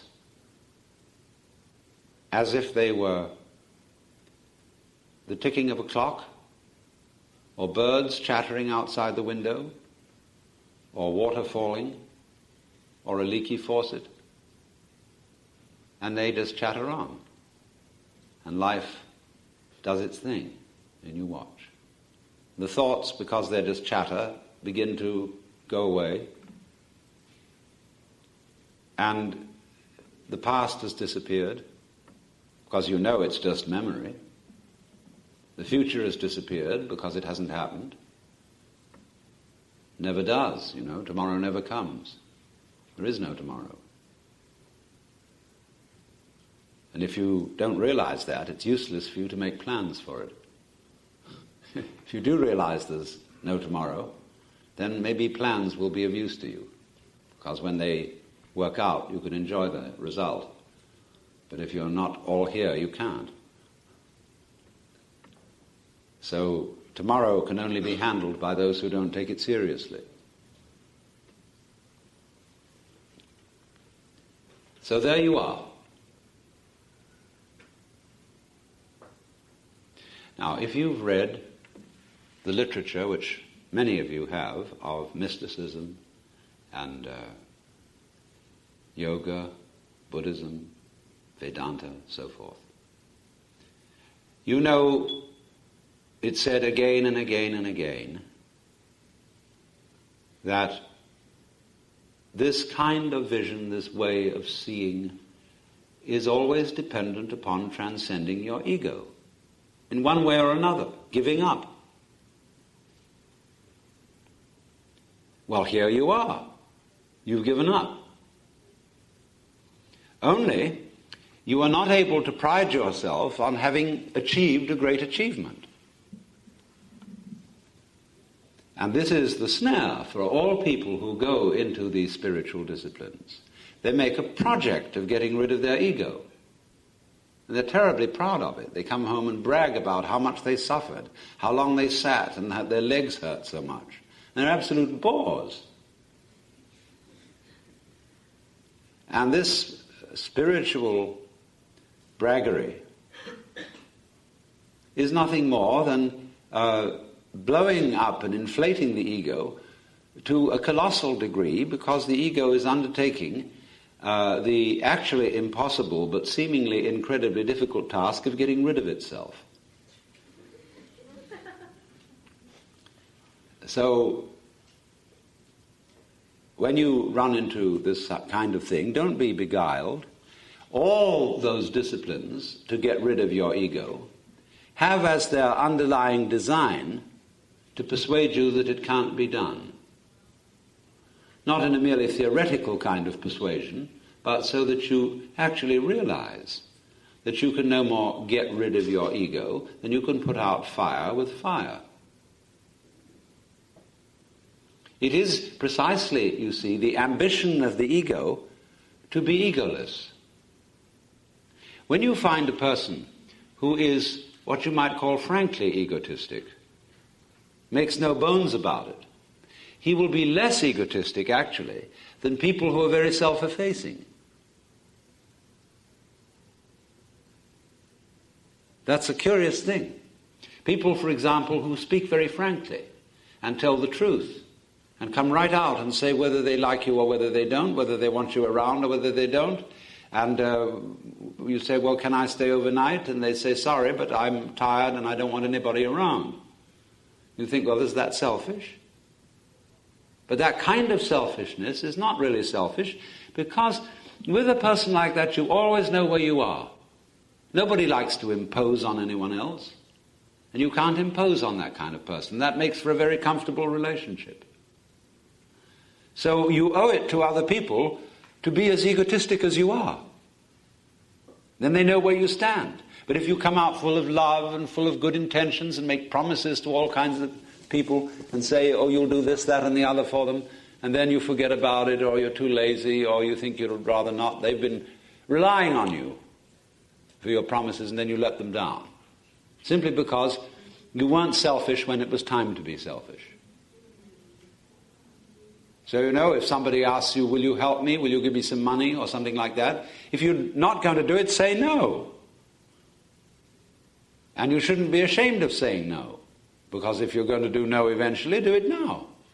But if you say, well, I'll think it over, I'll go back and look at my bank balance, that means, no, but I don't want to say so. And people are always fouling each other up that way. So it's very important to be as egotistic as you are. Because the ambition to be less egotistic than you are is a very insidious form of egotism.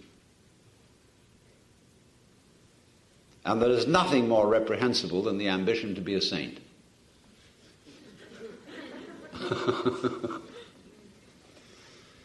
So you found that out, you see, not by going through some project, some fierce discipline to get rid of your ego, unless, of course, you were the kind of nut who had to go through that and couldn't find it any other way.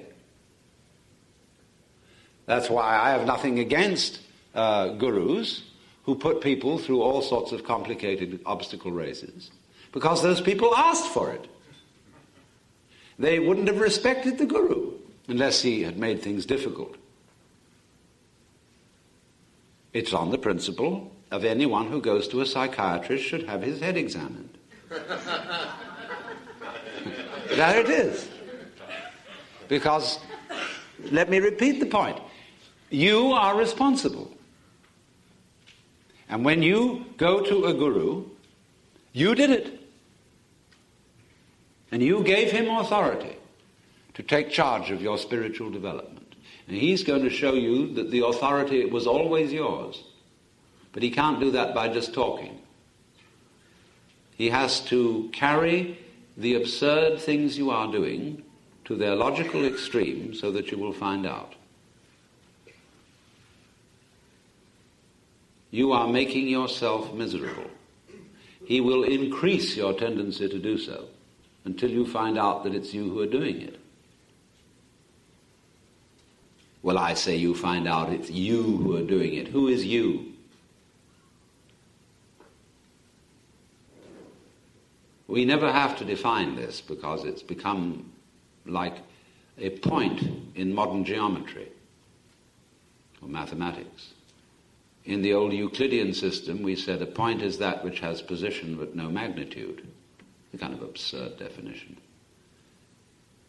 But in mathematics today, we don't define a point at all. We say it's a limit of size. And It's much more useful that way. So when I use the word you, you know what I mean, but I'm not going to define it, because then we get thinking about, is the you immortal or immortal, or mortal or immortal? Is it eternal or non-eternal? Is it separate or is it one with, etc., etc., etc.? And all these are silly questions. The word I, as William James said, is a pronoun of position, like this or here, or like the it in It Is Raining. So when I say, I know, I do, I'm not thinking that there is some agent I who is the doer of deeds. I do, I say means the saying is coming from here, as distinct from over there. And there is no disjunction between the I and the saying. I am what I say, because the saying is the act. This is I while I say it. So, with the rest of the body, I'm heading, I'm hearting, I'm stomaching, boning, and that's the I while it's happening. This particular boning and stomaching and hearting and braining, you see, it's all process, all wiggles. But so then, when you find, naturally,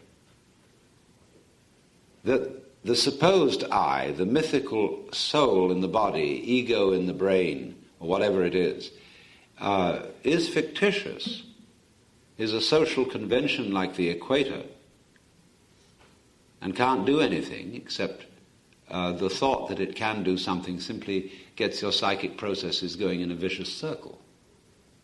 So then at that moment you are in the contemplative state naturally. You are neither trying to do something about it, you are certainly not trying to do nothing about it, because you find the only thing you can do, now this is interesting, the only thing you can do is let it happen, whatever's going on, let it happen, and you're not even letting. How could you stop it? Because if you try to stop it, that trying to stop is all part of the happening. See? So what have you discovered? When there is absolutely nothing to do except it happens, whatever it does happen, you suddenly discover that you are what happens.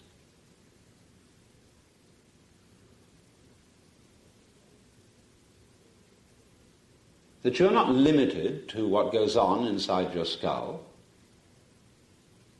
that the wind blowing outside, the cars pouring down the road, the rattle of human life, the sun shining, and all that, there is no you, there is no reality that is apart from that.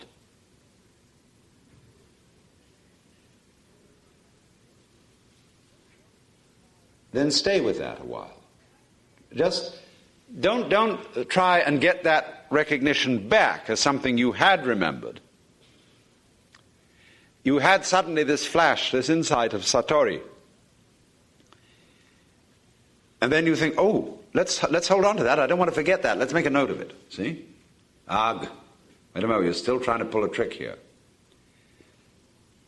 See what happens next. Don't stay with that. Go on. The moment is always new, always fresh, whatever's going on. Don't try to fix it into any mold and say, that state of mind is Satori. See, that I must keep. Don't keep anything. You can't. It's just like pouring water into a bottomless bucket. Let it flow through. Let it go on. And as you go on, you see something is coming to you all the time. You don't know what it is. You don't know what's going to happen next, so you just watch. But don't slide back. You're always right where it's happening. right at the critical moment, which is the moment. And don't worry about whether you're right or whether you're wrong, whether this is what you're supposed to do or not supposed to do. There is no script. Unless you insist on making somebody else's script your script. And you see it coming at you. And yet you realize it's not coming at me from somewhere or someone else. This spontaneous arisal is me. There isn't any me besides this. So when the chickens cluck outside, that's just the same as my having belly rumbles. It's all me, from each one of our points of view. Now then, as you well know, those things in life which are most pleasurable almost invariably happen unexpectedly. They are not contrived. When I take students with me to Japan, the first thing I tell them when we sit down together is that this is not going to be a scheduled tour, except within certain rather vague limits. Many people, when traveling in foreign countries, see nothing because they see what they're supposed to see. Somebody tells them, when you go to India, you've got to see the Taj Mahal. You must see the caves at Ajanta. You must see the burning ghats at Benares, and so on. And they all go and see that so that they can say, I've said it. I've seen it. And then they take these little black boxes, which are capturing devices for grabbing experience, and they fascinatedly go around, click, click, click, click, click, click, like this, and never see anything. They're always looking at the aperture figuring and see that that's right, and so on. And it's an absolute drag taking a camera, especially if you are not a professional photographer. You know, you just have to preserve this memory of this one thing. Once in a lifetime, I got a chance to see the Taj Mahal. Click.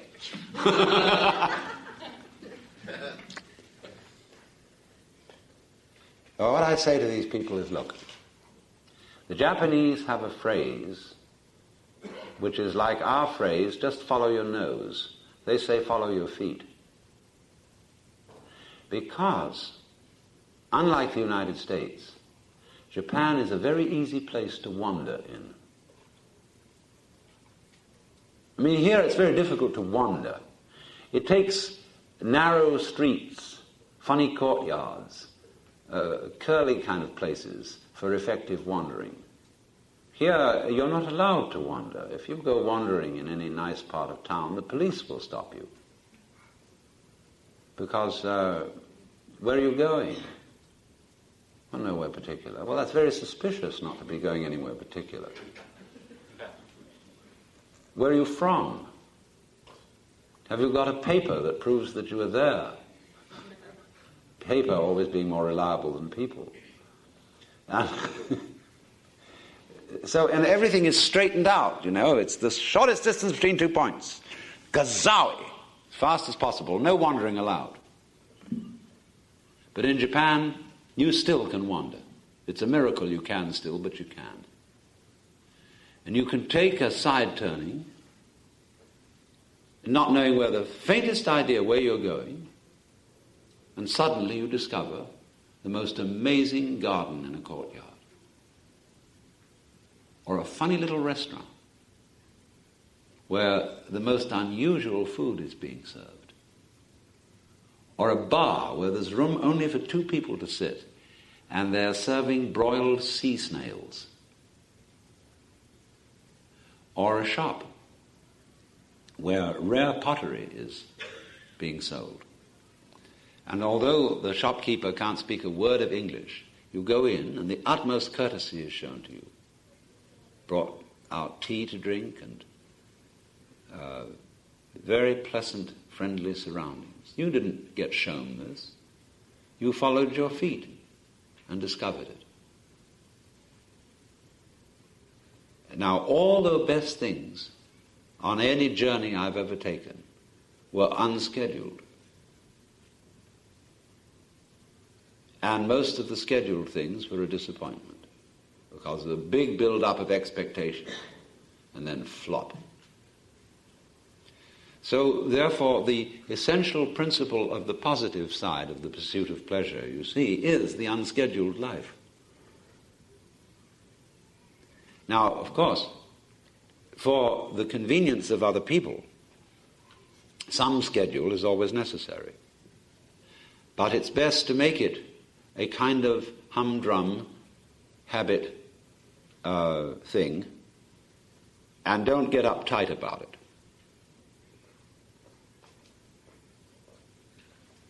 Because it is nothing more, just as the skeleton is a framework for the flesh, so a schedule is bones for wiggles. Snakes on ladders.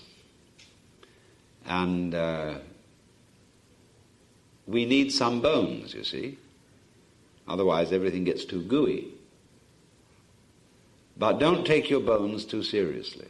Always allow for the unexpected.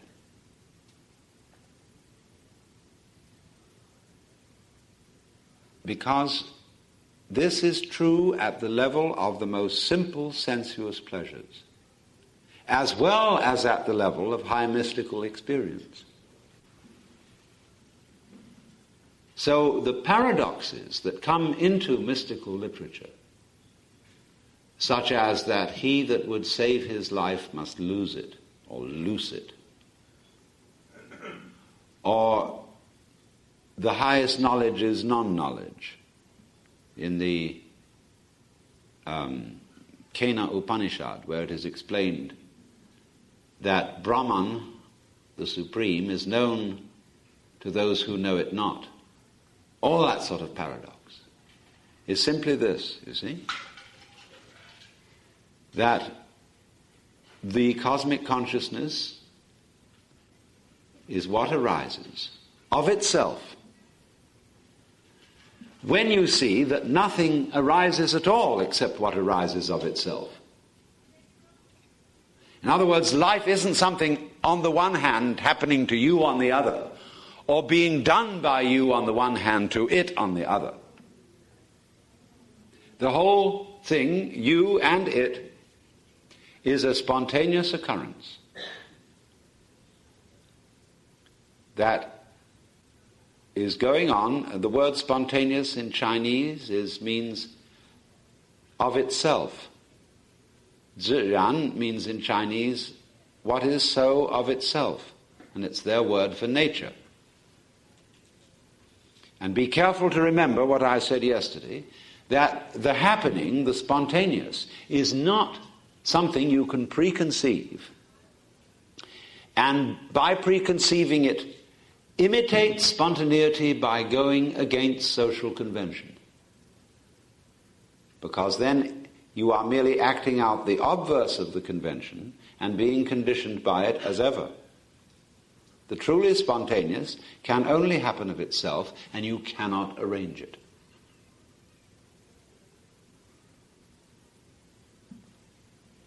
So then, you may say, well, now, does that mean, as we say in kind of everyday talk, just take things as they come? Just live day to day, so on. And then I know if a person asks that they don't take things as they come. What they do have is they have a concept of what it would be like to take things as they come. And they would say, well, the ordinary person is anxious and full of plans and schemes, and therefore let's be the opposite of that. Take things as they come. See? And that's the same as fake spontaneity. Because this true taking things as they come doesn't mean that you imitate a placid attitude, or that you have some kind of expected behavior, like, say, one expects of a psychotherapist, a certain kind of act which he puts on to accommodate you. If you say to a psychotherapist, I have just raped my daughter and murdered my wife, he says, mm-hmm.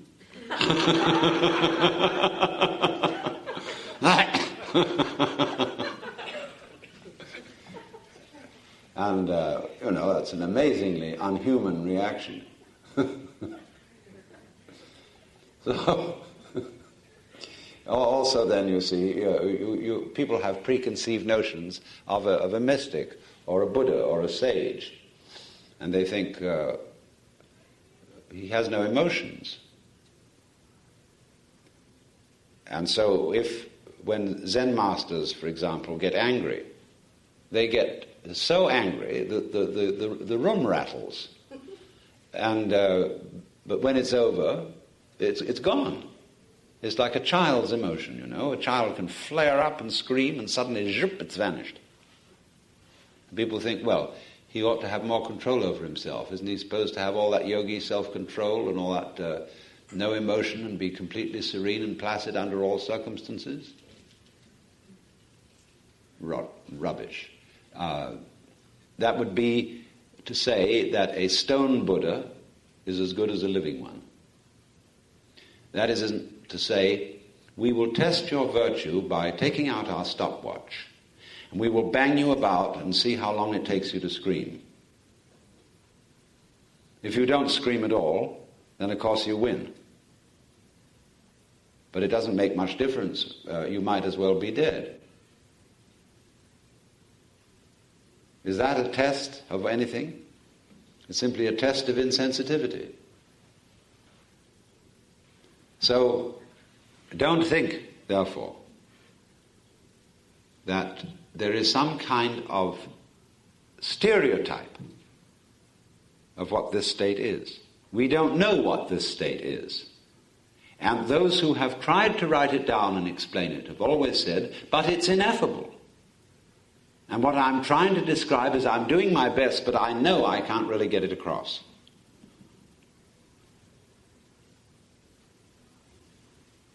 So you would say then, going back to the point that I'm making here, the person who said, well, it's just taking things as they come. And by that you think of something like, you get up and brush your teeth and take a shower and look out of the window, and then you put on your pants and have a boiled egg for breakfast, and then get on the bus and go and do some business and so on. And that's it. But that is not it. Because when you are in the state that I'm talking about,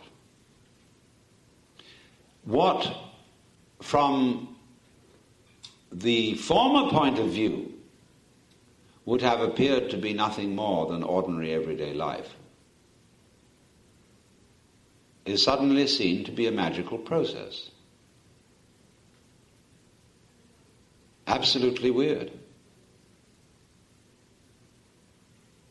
So that you can see that you might be just rubbing around in some ash. It becomes perfectly obvious that that's the whole point of the universe. Incredible.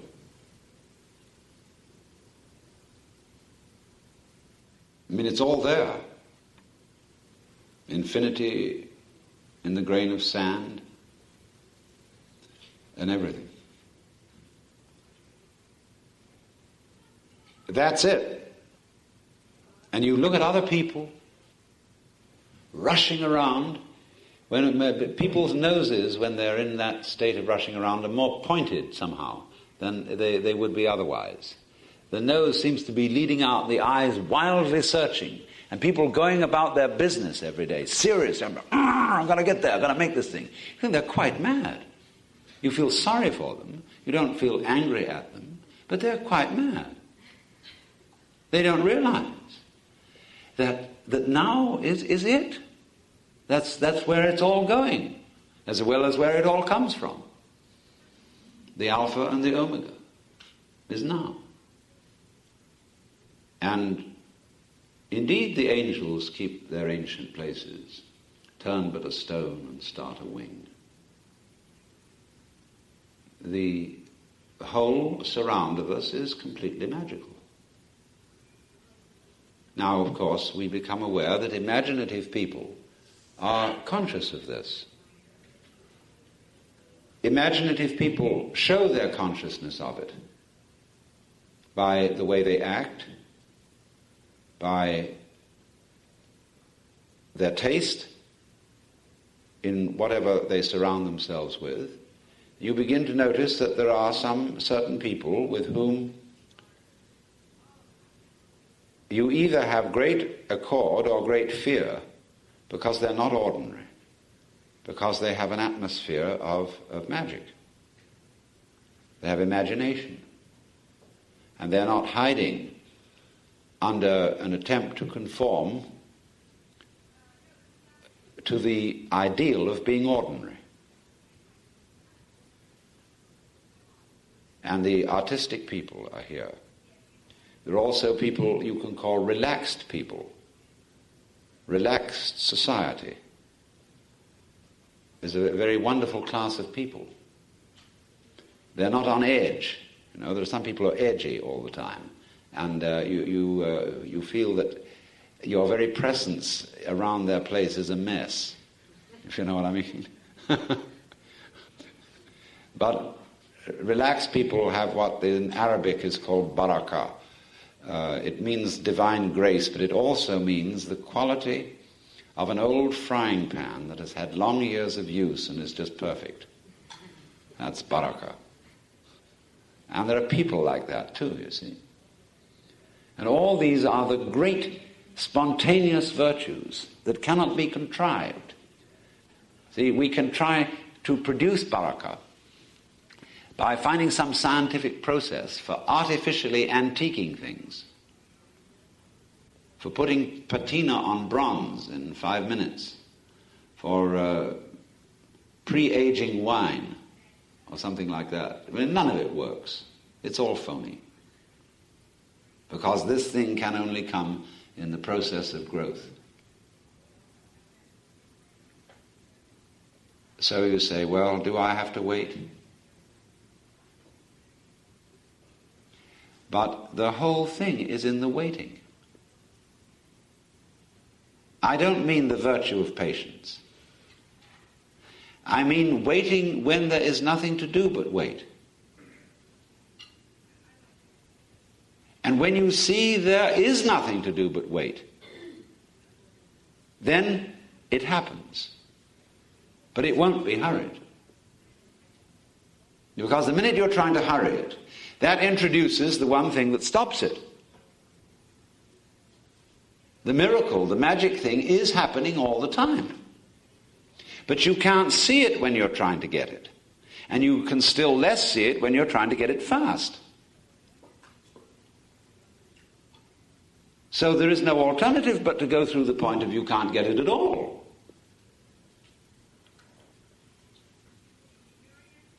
You are going to be you. The same slob you've always been. See? You can't change it. And all your good resolutions are just bombast. And then you start to be real. So just as in traveling or in ordinary relations with your friends every day, these gorgeous things happen of themselves. Those are the true pleasures. So at the level of mystical experience, the most astounding insights of, where you can go into the deep, most trivial everyday affairs. This is behind all those Zen stories of the monk who was sweeping the courtyard, and a small piece of broken tile zipped out from under his broom and struck against a bamboo and made a plop. And that sound he suddenly saw as containing the entire secret of the universe.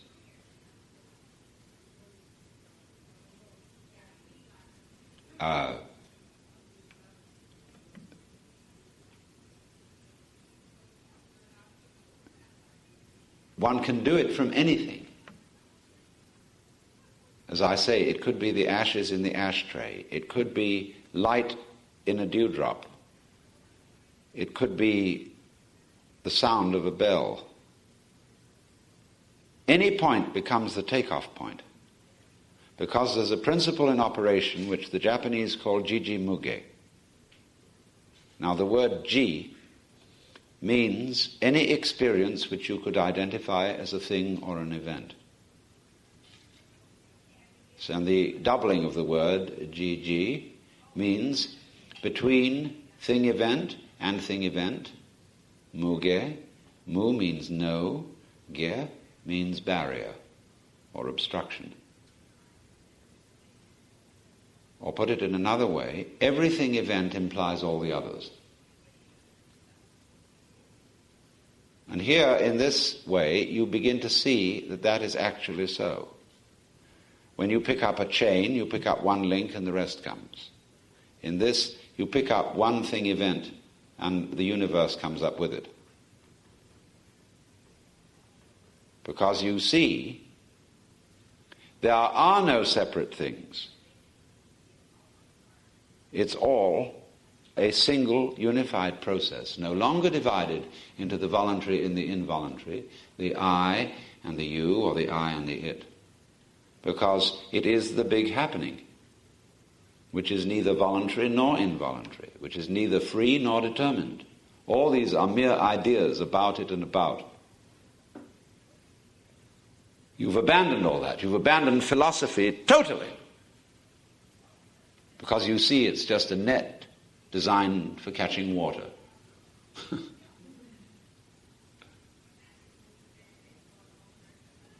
And when all that's gone, and that whole attempt to clutch life, to capture the pleasure, has disintegrated, there it is.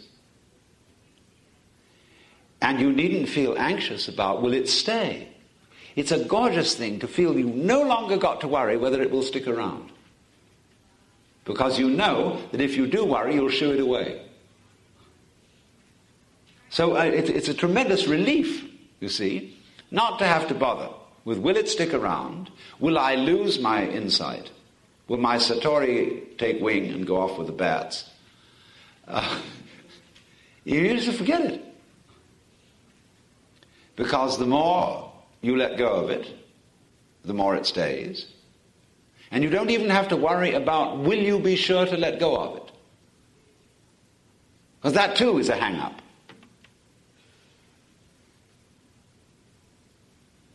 And you can begin, you see, from your very weakness. That's your strength. It's not your big ego and your big will that is the strong thing here. It's your slobbiness, it's your weakness, it's your foolish side that is your strong suit here. See? Yoko Daishi puts it in this way. You cannot take hold of it. You cannot get rid of it. In not being able to get it, let me repeat this. In not being able to get it, you get it. When you are silent, it speaks. When you speak, it is silent. The great gate is wide open and nobody obstructing it. So we'll have an intermission and then questions. I suppose many of you are familiar with the work of Krishnamurti. And you will, of course, recognize that there is something in common between what he says and what I've been saying to you. But probably you will also notice that there's something different. Because Krishnamurti is more of a purist than I am, and he takes apparently a rather negative attitude to things that are recognizably religious. That is to say, he sets no store by religious literature, by ceremonies, by meditation practices, religious ideas, and so forth. And does without them. He wouldn't dream of being involved in a ritual, at least not one that would be mistaken for a religious ritual. I, on the other hand, have a different attitude about those things, because I, first of all, am not going to argue with anybody about their religion. Because everybody's religion is the same sort of thing as their life. You may be living a very weird life,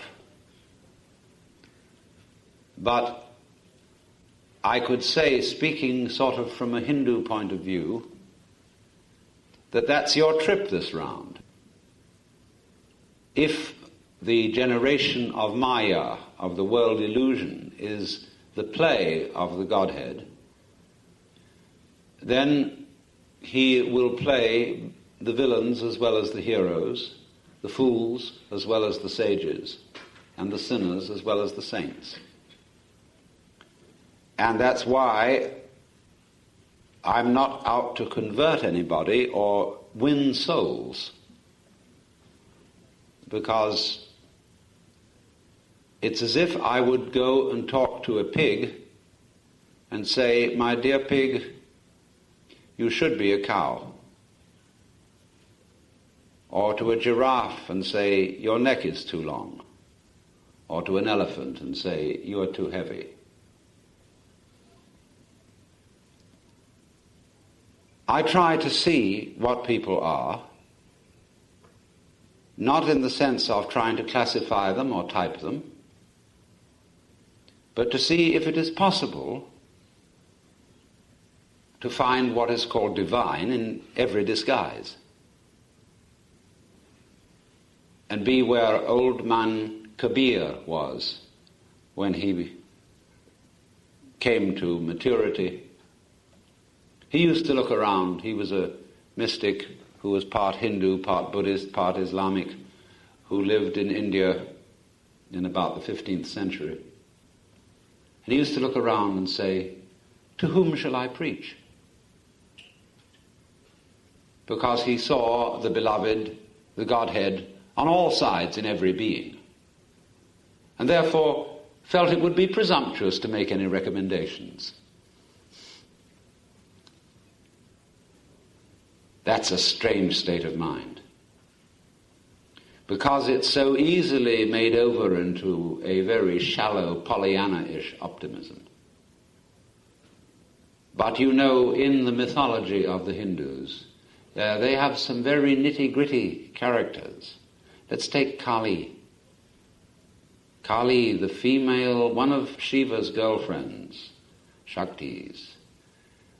She's really represents the dark side of yin, the feminine of feminine, the spider mother, the devouring feminine, the night which sucks in all days. But also Kali is the mother of the universe. But it emphasizes the dark side of the mother. And she's shown with fangs, black-skinned. In one hand she carries a scimitar, and another a severed head. And she is a bloody character. And, you know, there are Kalis all around us. And it's not like saying, oh, Kali's not so bad after all, she has a good side. The thing is to see a bad side as an aspect of the divine. And then genuinely be able to refrain from saying, I wish you would improve. And it sounds sort of tough to do that. I mean, I feel the same way when I'm confronted with a representative of the militant lunatic fringe of Protestantism, a Jehovah's Witness or a Southern Baptist or a Billy Graham type. I have immense personal distaste for that kind of religion. So I wonder and I look at it and I think, where is the real kick in that? What are those people really doing? What do they get their basic pleasure from in this? How can God be playing that game?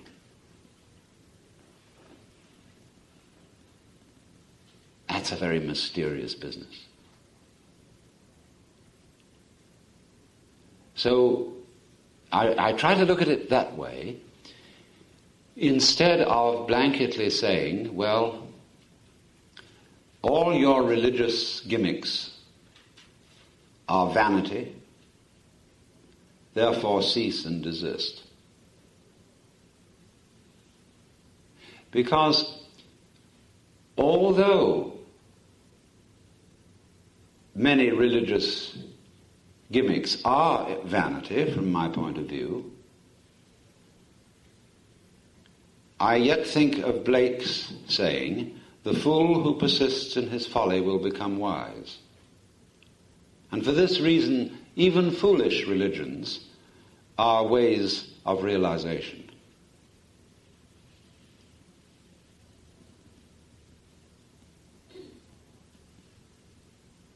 Because the more far out you get from realization, in a way the nearer you get to it, because the path is a circle.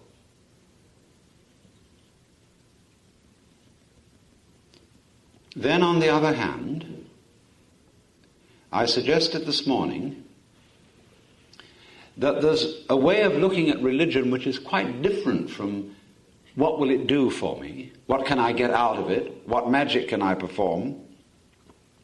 Here is yoga. Here is meditation. Here is zazen. Ordinarily, we look into those practices and say, I wonder if that will do something for me. Now, I'm suggesting that we look at them quite differently, as art forms. And instead of saying, what will painting do for me? What will sculpture or music do for me? I don't think we ask that. We say, I enjoy music. It's fun. It's beautiful. Let's do some. So you're not looking for something from it. And that's the attitude which I take to any practice which may be designated religious. That it's an art form, that it is a way of expressing exuberance, delight, and above all, the sense of wonder, appreciation of the magic of being. And I've often quoted that saying of Vanderloo, that the mystery of life is not a problem to be solved, but a reality to be experienced. And that people who try to explain mysteries are people who try to destroy mysteries, and that is in a way to destroy life.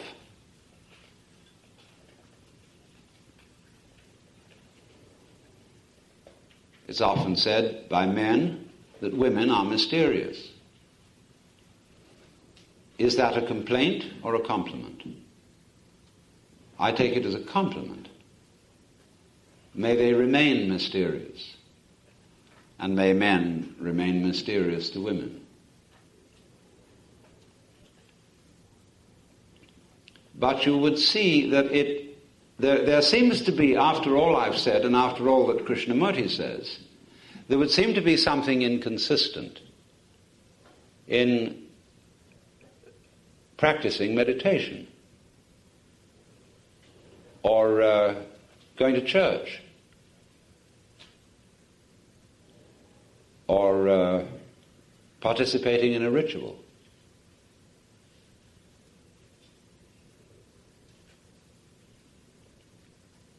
If we didn't do those things,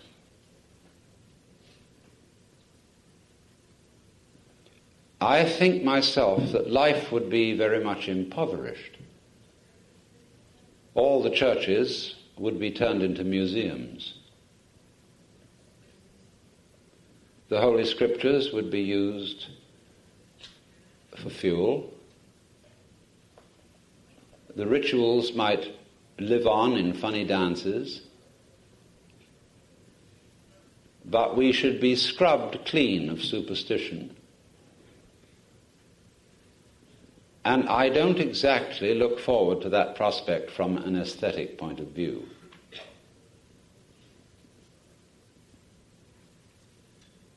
I like magical toys. I don't believe in them in the sense of thinking they will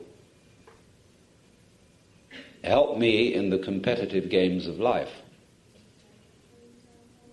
But when I see a figure of the Buddha seated on his lotus throne with an aureole behind him, an incense burning in front of him,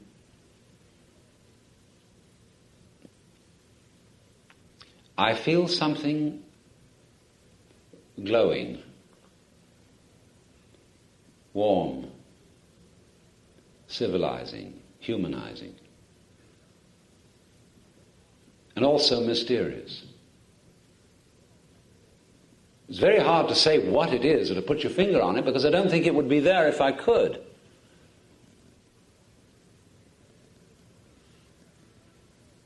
Especially the Mahayana form of Buddhism has spread a kind of warm glow all over northern Asia.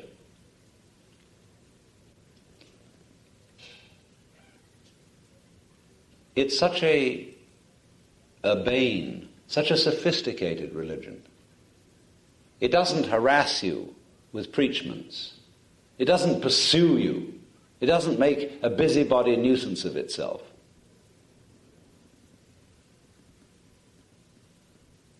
And yet it fosters the arts. It fosters compassion and concern, but not of the kind of concern for people that shoves what is good for them down their throats. And it's so roomy. That's why it's called the Mahayana, the great vehicle or the great course. It has so many different ways in it, so many different practices.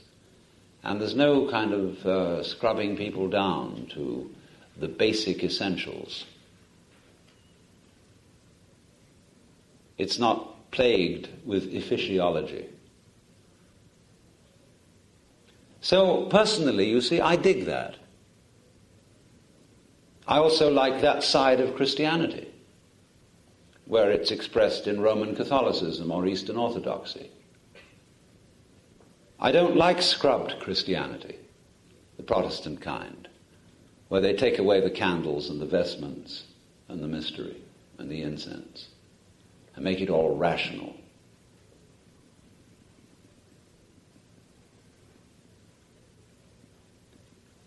Because when you you ask the question, what are the essentials of a religion?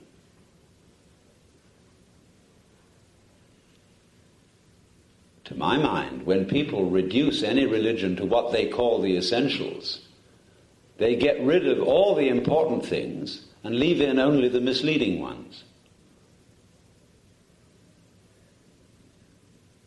Because when we get it down to essentials,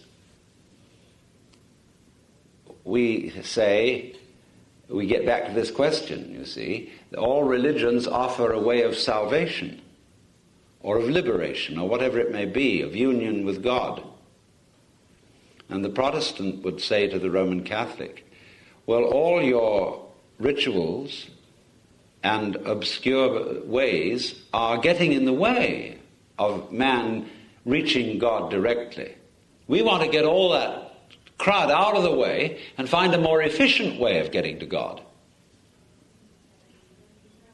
so that we can reduce the course from 5 years to 10 weeks. Now I have to take off all those holy days too, which distract from business. It gives our apprentices holidays, and we don't want to lose time. We're on the make. But you see, the moment you reduce the time it takes, you take out the religion. Because you make it into an enterprise to get something. And that's what I've been telling you all this weekend. You can't do. Because the moment you try to get God, you assume that you aren't there. When you don't try to get, there's a chance that you may discover that you are there already.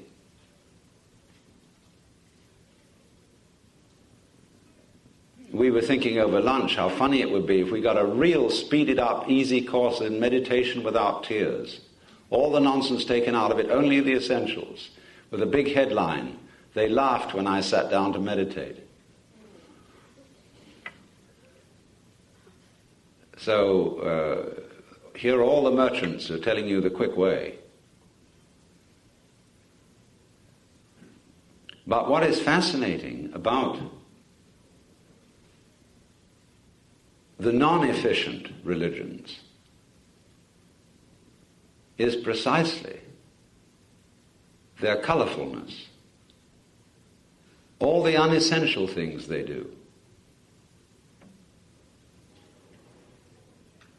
All the exuberance of flowers and smells and ornaments and color. You notice in efficient religions, the first thing they take away is color. Why do people take away color? Or they say color shows the dirt. You have to wash it all the time. So you wear black because you live in a grimy city. You don't want to show the dirt. That's efficiency. But color is the first thing that goes.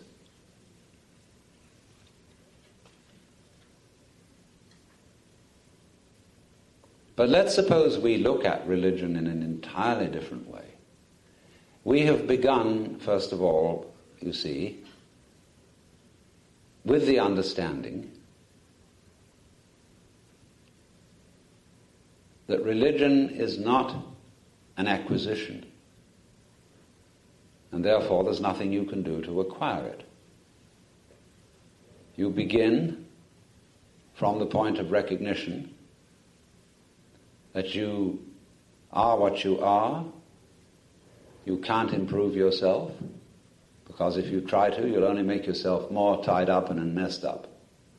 So you have to recognize that, because there's no alternative.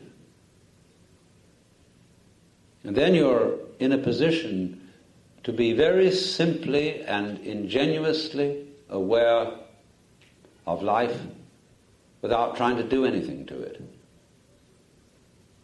You let it happen. And then it begins to show its color.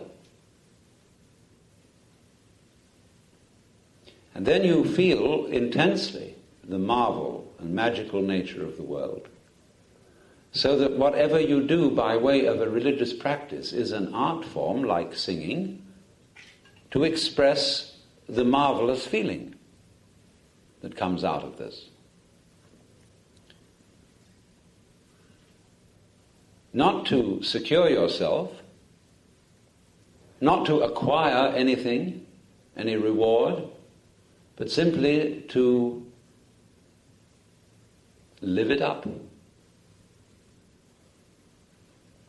It's difficult perhaps for many people to understand how you could be living it up by meditating. Meditation seems on the surface so dull.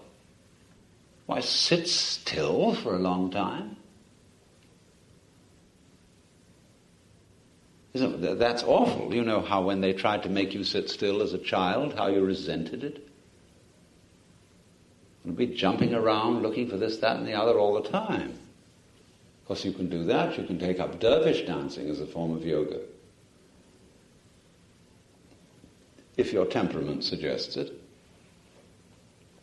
But what about the more ordinary, still-sitting kind of meditation? Nobody seems to realize that it's supposed to be fun.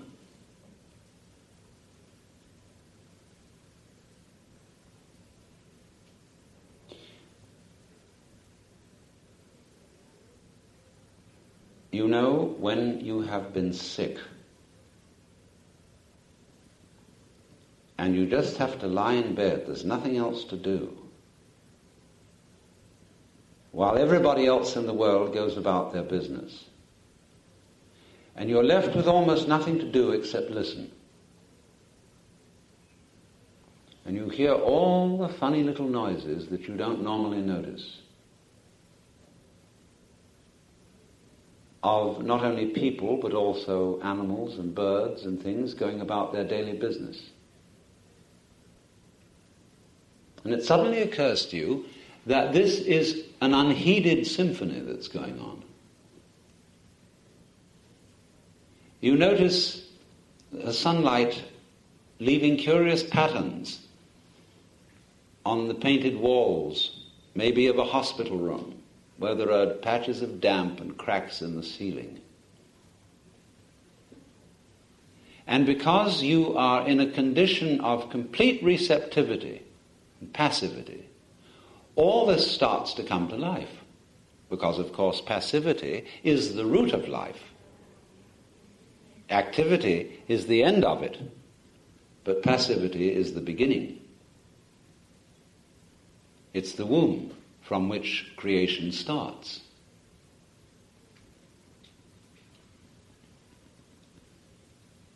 And so, in the same way, when you meditate, in some schools you will be given something to meditate on. Although very often when an Oriental explains that he meditates, and a Westerner asks, as he will, what do you meditate on? The Oriental will look vaguely surprised. He says, I don't know what you mean. I don't meditate on, I meditate. Although, as I say, you might be given the practice of concentrating on a visual image of a chakra or a mandala or a syllable or humming a sound or some focal point. But that isn't necessary. When you are at the point at which I'm speaking, where you are simply not doing anything, even not trying to do nothing, you can't, then you are sitting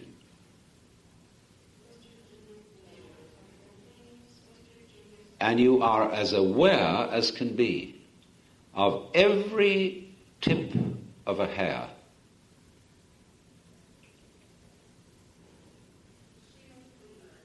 And you've got nowhere to go, you're not in a hurry. There's a period of 40 minutes, an hour, or whatever it is, where is only required of you that you be.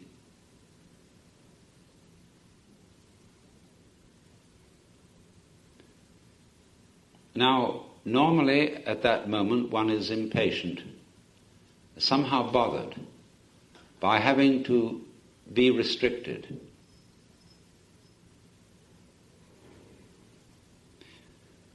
If you take it easy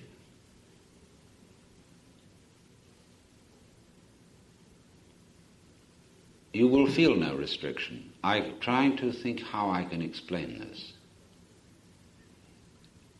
If you lift up a heavy weight and hold it up on the tips of your fingers, say it's a big rock, normally we think of that as an effort to maintain it there. But there's a certain way of looking at this where you say, it isn't an effort, it's just going to stay there. And instead of fighting against any feeling of tension that the rock causes, you just turn that tension into, it's going to stay there. It's a curious thing. You can support a heavy weight for a very oddly long time doing that. So in the same way, when you sit,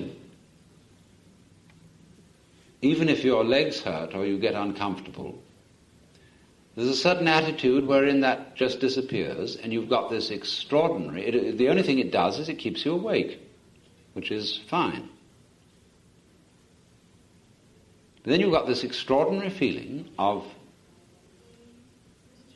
the amazing nature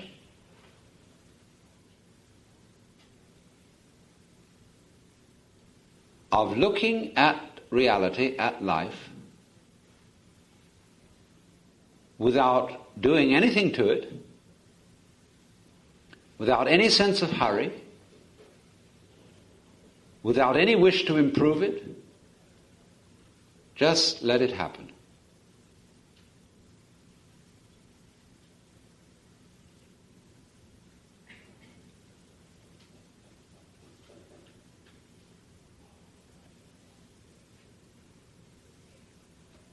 And you can understand then why Buddha images look blissful.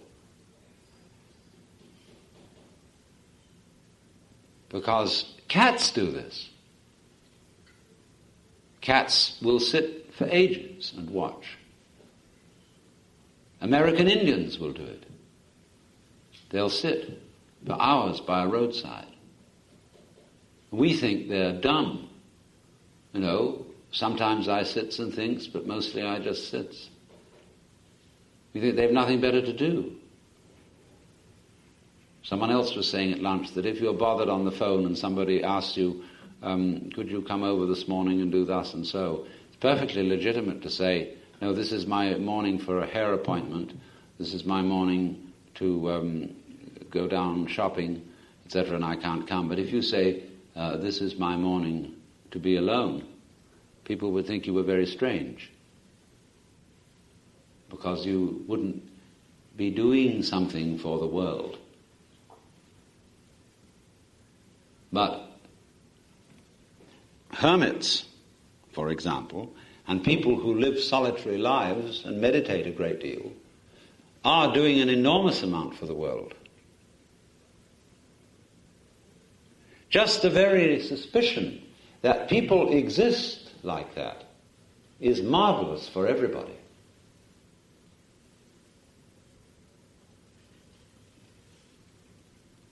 Because it says to all of us, where do you think you're going?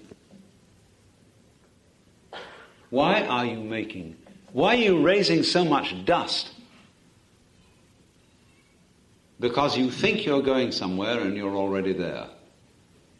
And this dust is getting in everybody's nostrils, and it is polluting everything, all because you are so busy to put up this big thing, whatever it is.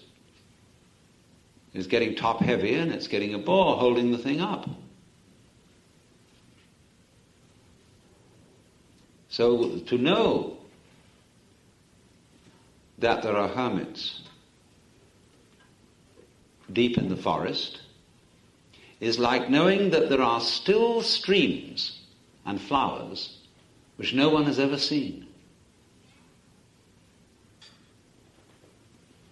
We are mostly of the mentality that if we heard of a hidden valley full of flowers which nobody has ever seen, we would say, that should be open to the public, should be bought for the nation. You know? And they should put in a ranger station and toilet facilities and a picnic ground. It'd be still worse if there were one person living in there and enjoying it all by himself. Let's say the selfish bastard, that he should live in that beautiful flowery valley all alone. Open it up. Let's all have a look. And then when everybody's had a look, the place is a desert. That's an alternative. Yeah, now I live opposite a forest. It's in a state park, and I can see right across to that forest. It's a very big and very dense forest, occupying the whole side of a valley. And I think sometimes it'd be fun to explore it. And then on the other hand, I decide I'm not going to. I'm not going to disturb it. The only one who lives there is an old she-goat who comes out every so often and dances on top of a big rock. Oh, of course, there are birds and probably deer and skunks, rabbits. But nobody ever goes there. You never see anybody in that forest. And it's just wonderful to leave it alone.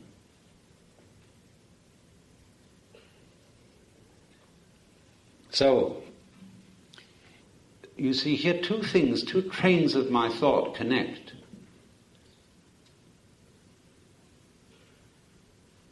The first train was, you see, the folly of trying to do good. And the second train is that you are doing good by doing nothing.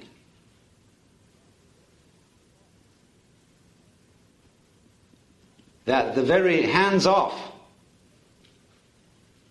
on this thing called life, the meditative attitude, which realizes to you how magical it all is, also benefits other people in the same way as the untouched forest and wilderness land benefits people. It's essential to our sanity to have those areas of uninterfered with life. So we might say that is the passive side of exuberant religion, is the meditative. The one activity in which we are completely here and now and not seeking any result.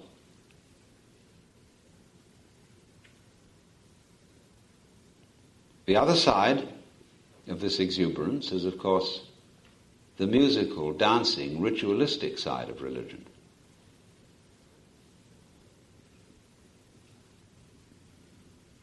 When you see another kind of ritual, nobody is expecting to get anything out of this ritual because it's not considered as magic. It's the Japanese tea ceremony. It is apparently a purely secular ritual. It is a way of drinking tea together, sociably. Actually, it's a Zen Buddhist ritual.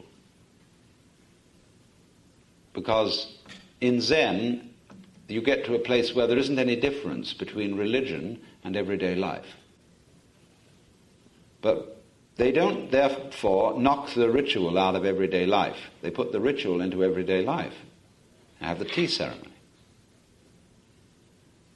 And there, the beauty of gesture and of the primitive style vessels that are used and the serenity of doing this ritual for no reason except the ritual is a very lovely experience.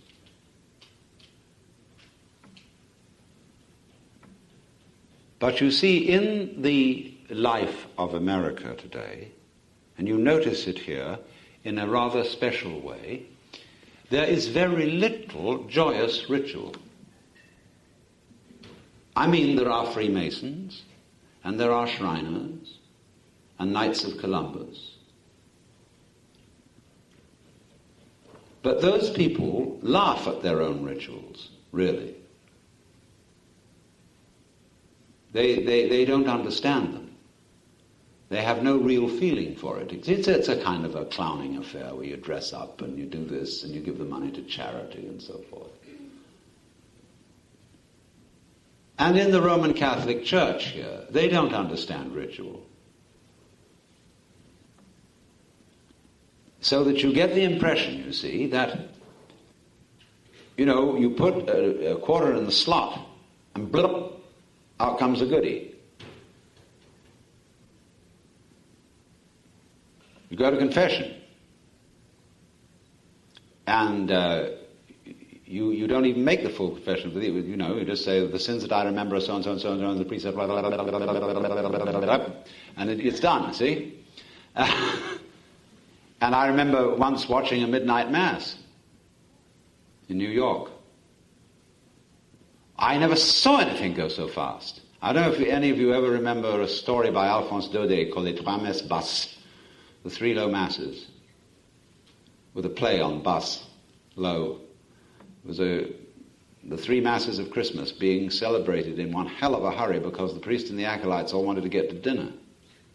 And they gave themselves such indigestion at the dinner that they died, and their ghosts were compelled to celebrate three masses through all eternity. Well, this mass was just like that. I've never seen anything like those. The people at the altar, there was somebody, the acolytes, suddenly went up genuflected and vanished. And it reminded me of that passage in the book of Genesis where it says, and Enoch walked with God, and he was not, for God took him. They just disappeared. I mean, phew! There was nothing stately about it. There was no rhythm, no sense of a dance. It was, let's get this thing ground out as fast as possible. Damnus Fabiscum. Now, Hail Mary, the grace of the death.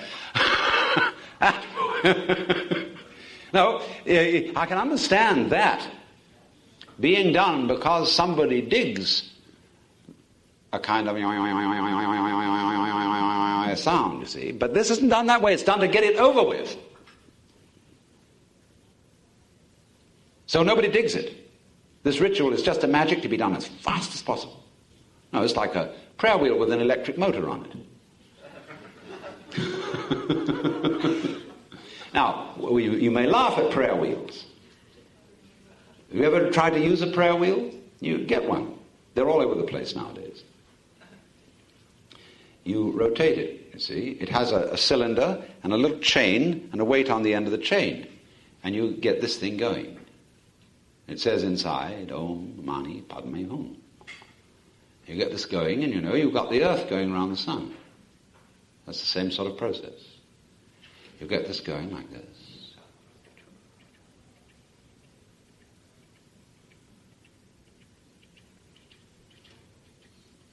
It's fascinating.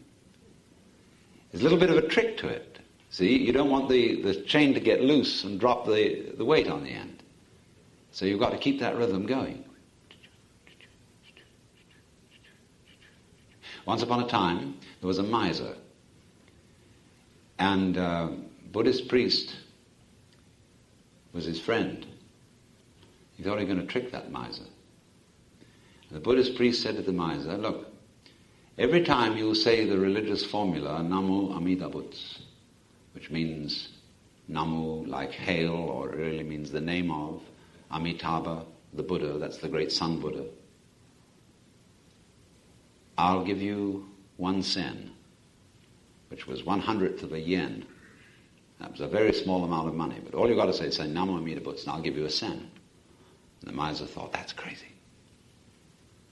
Think of all the money I'll make. So he began, took out a brush, Namo Amida Butsu, Namo Amida Butsu, Namo Amida Butsu, Namo Amida Butsu, Namo Amida Butsu, Namo Amida Butsu, Namo Amida Butsu, Namo Amida Butsu, Namo Amida Butsu, Namo Amida Butsu, Namo Amida Butsu, Namo Amida Butsu, Namo Amida Butsu. See? And the priest used to come and look at him every day and see this huge sheets of paper accumulating with all the counts he had done, 1 sen each.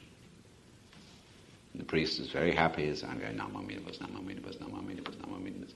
One day he came, there was the miser sitting saying, Namo Amida Butsu, Namo Amida Butsu, Namo Amida Butsu, and he wasn't making any marks. The priest said, ha ha!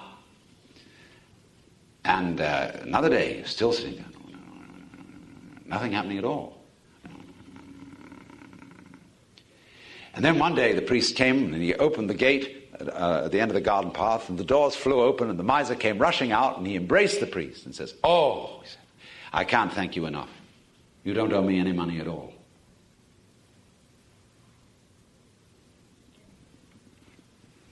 Well, that explains the prayer wheel.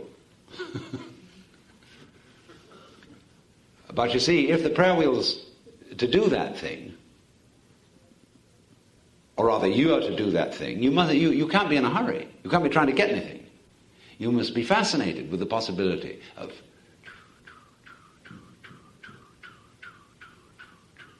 see? And you just do this choo at your wit's end. That's why you're a kind of a nut. You have to be, you see, to do this. You're at your wit's end. So all there is, you don't have to say anything, you don't have to think anything, you don't have to be virtuous, you don't have to believe anything. All you have to do is to go. See, that's it. And so you can have a ball swinging that thing. So that therefore we need to be delivered from utilitarian religion altogether and come to the realization that the highest form of religion is perfectly useless.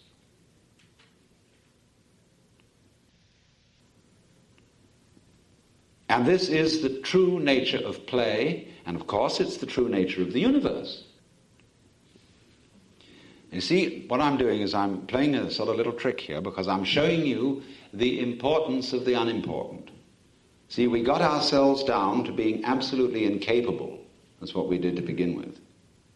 And show you that that's where you really begin to live. So now again, we're going to get down the very highest that there is, the Godhead, and religion, and the saints and angels, and the Dhyani Buddhas in their mandalas, sitting at the heart of the universe, and we're going to show that they are all quite useless. They serve no purpose whatever. They are not good for anyone or for anything. Why? They don't need to be. They're not going anywhere because they're there. And the expression, the maya of the universe which they show is not done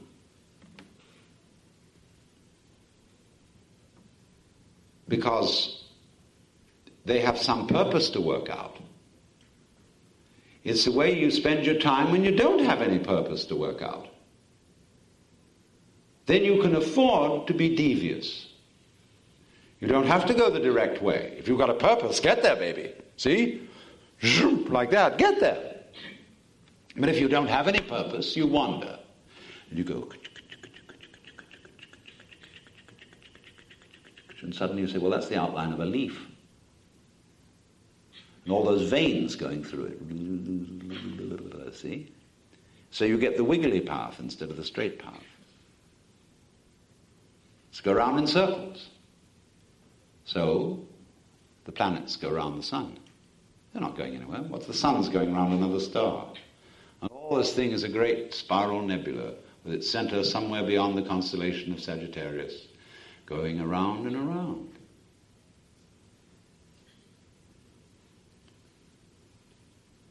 So, in the religious dance, we all join hands and we go around. In meditation, you make your breath go round. It isn't just in and out like a pump. It's not like that. It's like goes like this. And there's no sort of hitch between the in and the out. It flows the whole way. See, in yoga. It's called, the Chinese call it the circulation of the light. It's going round. In Buddhism and in Hinduism, they talk about the world as samsara, the round. The sorry round. The sorry go round is distinct from the merry-go-round. Samsara, the wheel of becoming, the Bhava Chakra, the wheel of birth and death. And Sir Edwin Arnold, in his poem The Light of Asia, makes the Buddha say, you suffer from yourselves. None else compels. None other holds you that you live and die and whir upon the wheel and hug and kiss its spokes of agony, its tire of tears, its nave of nothingness. That's the rat race, thinking you're going to get somewhere. Spin that wheel, baby. Round and round the wheel of fortune. What you gain on the roundabout, you lose on the swings. But on the other hand, there are certain people who have a different attitude to the wheel of fortune. Let's spin it for fun. Let's gamble. Not to make money, but just because it's fun to gamble. Now you see, there's a gamesman. He's liberated. He's not hung up on the game. So, in the same way, the mandala is a symbol of the transformed rat race. Now, what's the nature of the rat race? The Bhava Chakra symbol of the 6 divisions of life, with the successful people at the top, they're the angels. The unsuccessful people at the bottom, the naraka, or the purgatorial states of extreme suffering. And then in between are various graduated states, the humans, the frustrated spirits, the furious spirits, and the animals. See? At the top are the gods, at the bottom are the demons and the tormented spirits. So everybody is moving to get up. So in a way, wherever you are, you're at the bottom. You're tormented. Those gods are trying to stay up. But there's nowhere higher than heaven. And the only way is down. Down and out. So they've got that thing running. See? Now, importantly, recognize on this wheel that being at the top is not being a Buddha. You may be a god, you may be an angel, a deva, from which we get our word divine as well as devil. But you're not a Buddha. You're not liberated from the wheel. How do you get off? Why, knowing that wherever you are on the wheel is it. Be there. Let's say we're all at the bottom, because on a squirrel cage wheel, the running squirrel or rat always stays at the bottom. See? All right, so you're as low as you can get. That's what I was pointing out this morning. Can't get any lower. You're in the Naraka, the bottom of hell. But there you are. Now what happens? You realize that every point on the wheel is there. And so you get a different picture of the wheel, not as the significance of it is no longer in the rotary movement around it, but suddenly in the movement from the center to the circumference, and from the circumference to the center, you get a flower, the path of the petal, and your wheel suddenly becomes a mandala. That is to say, a circle subdivided by petals or other symbolic petals to be a floral shape. And there you see the great Tibetan paintings of mandalas. We go back to the 5 great Buddhas. Dainichi Nyorai, as the Japanese say, is in Sanskrit, he's Mahavairocana Buddha, who represents the basic energy of the universe. The great Sun Buddha, he's in the middle. Then he has around him Amitabha, Akshobhya, Ratnasambhava, and Amoghasiddhi.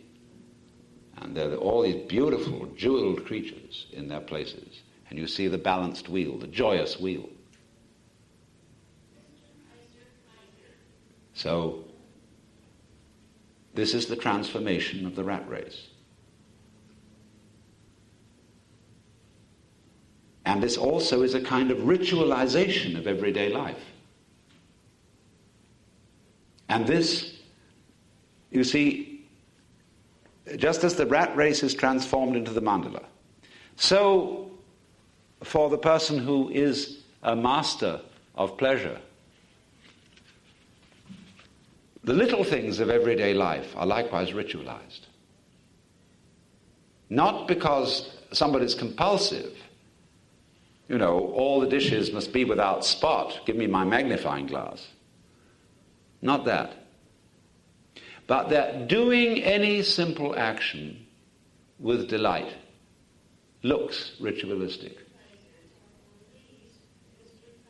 If you watch a very skilled craftsman at work, or a surgeon, or a good dentist, or a shoemaker, or a potter, who thoroughly loves the work, you notice their caressing hands, the delight, the dance they do to do this thing. The doing of it is more important than the dunning of it. You see, they look ritualistic in their action. It's a ceremony, and you think he's worshipping some kind of a god. That's because he's turned the rat race into the mandala.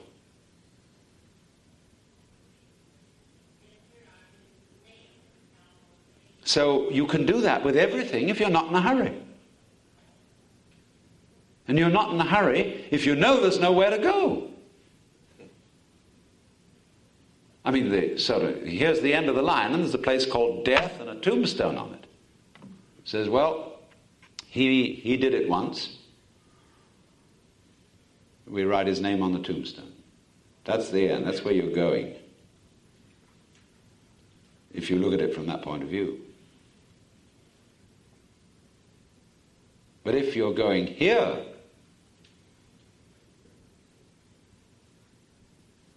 and you've already arrived, what is proper behavior for a Buddha? Supposing you are as rich can be, and you are, the whole universe is yours.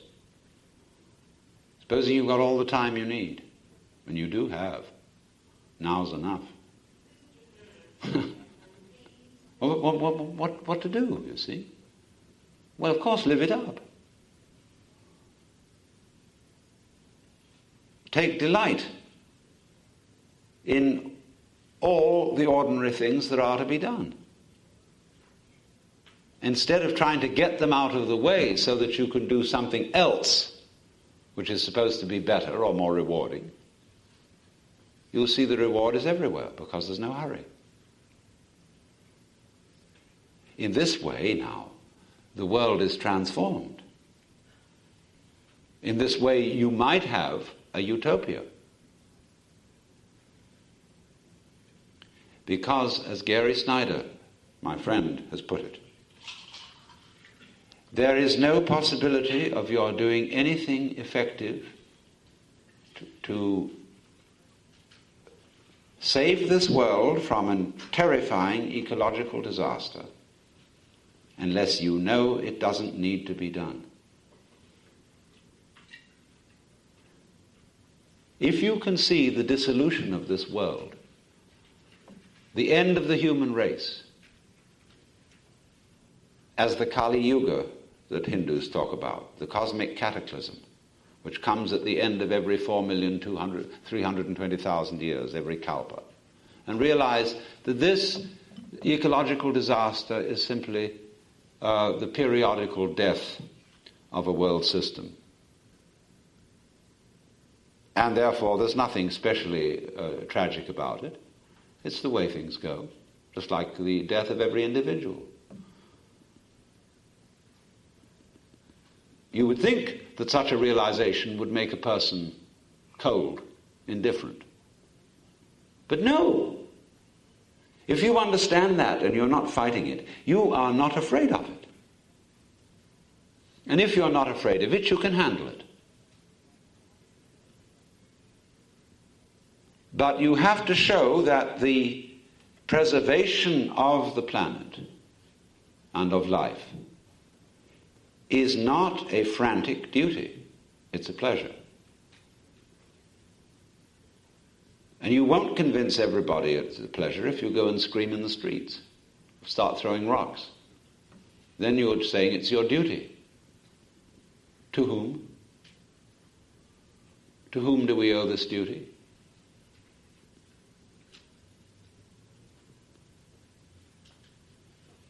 Do you owe it to yourself? Well, that depends what you want to do.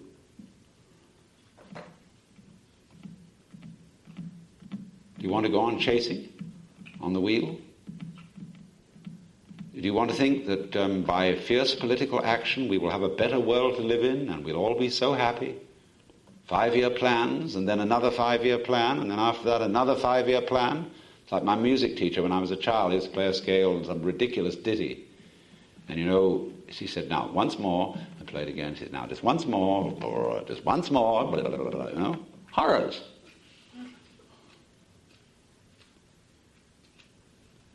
But you can find or realize the great life if you're not looking for it.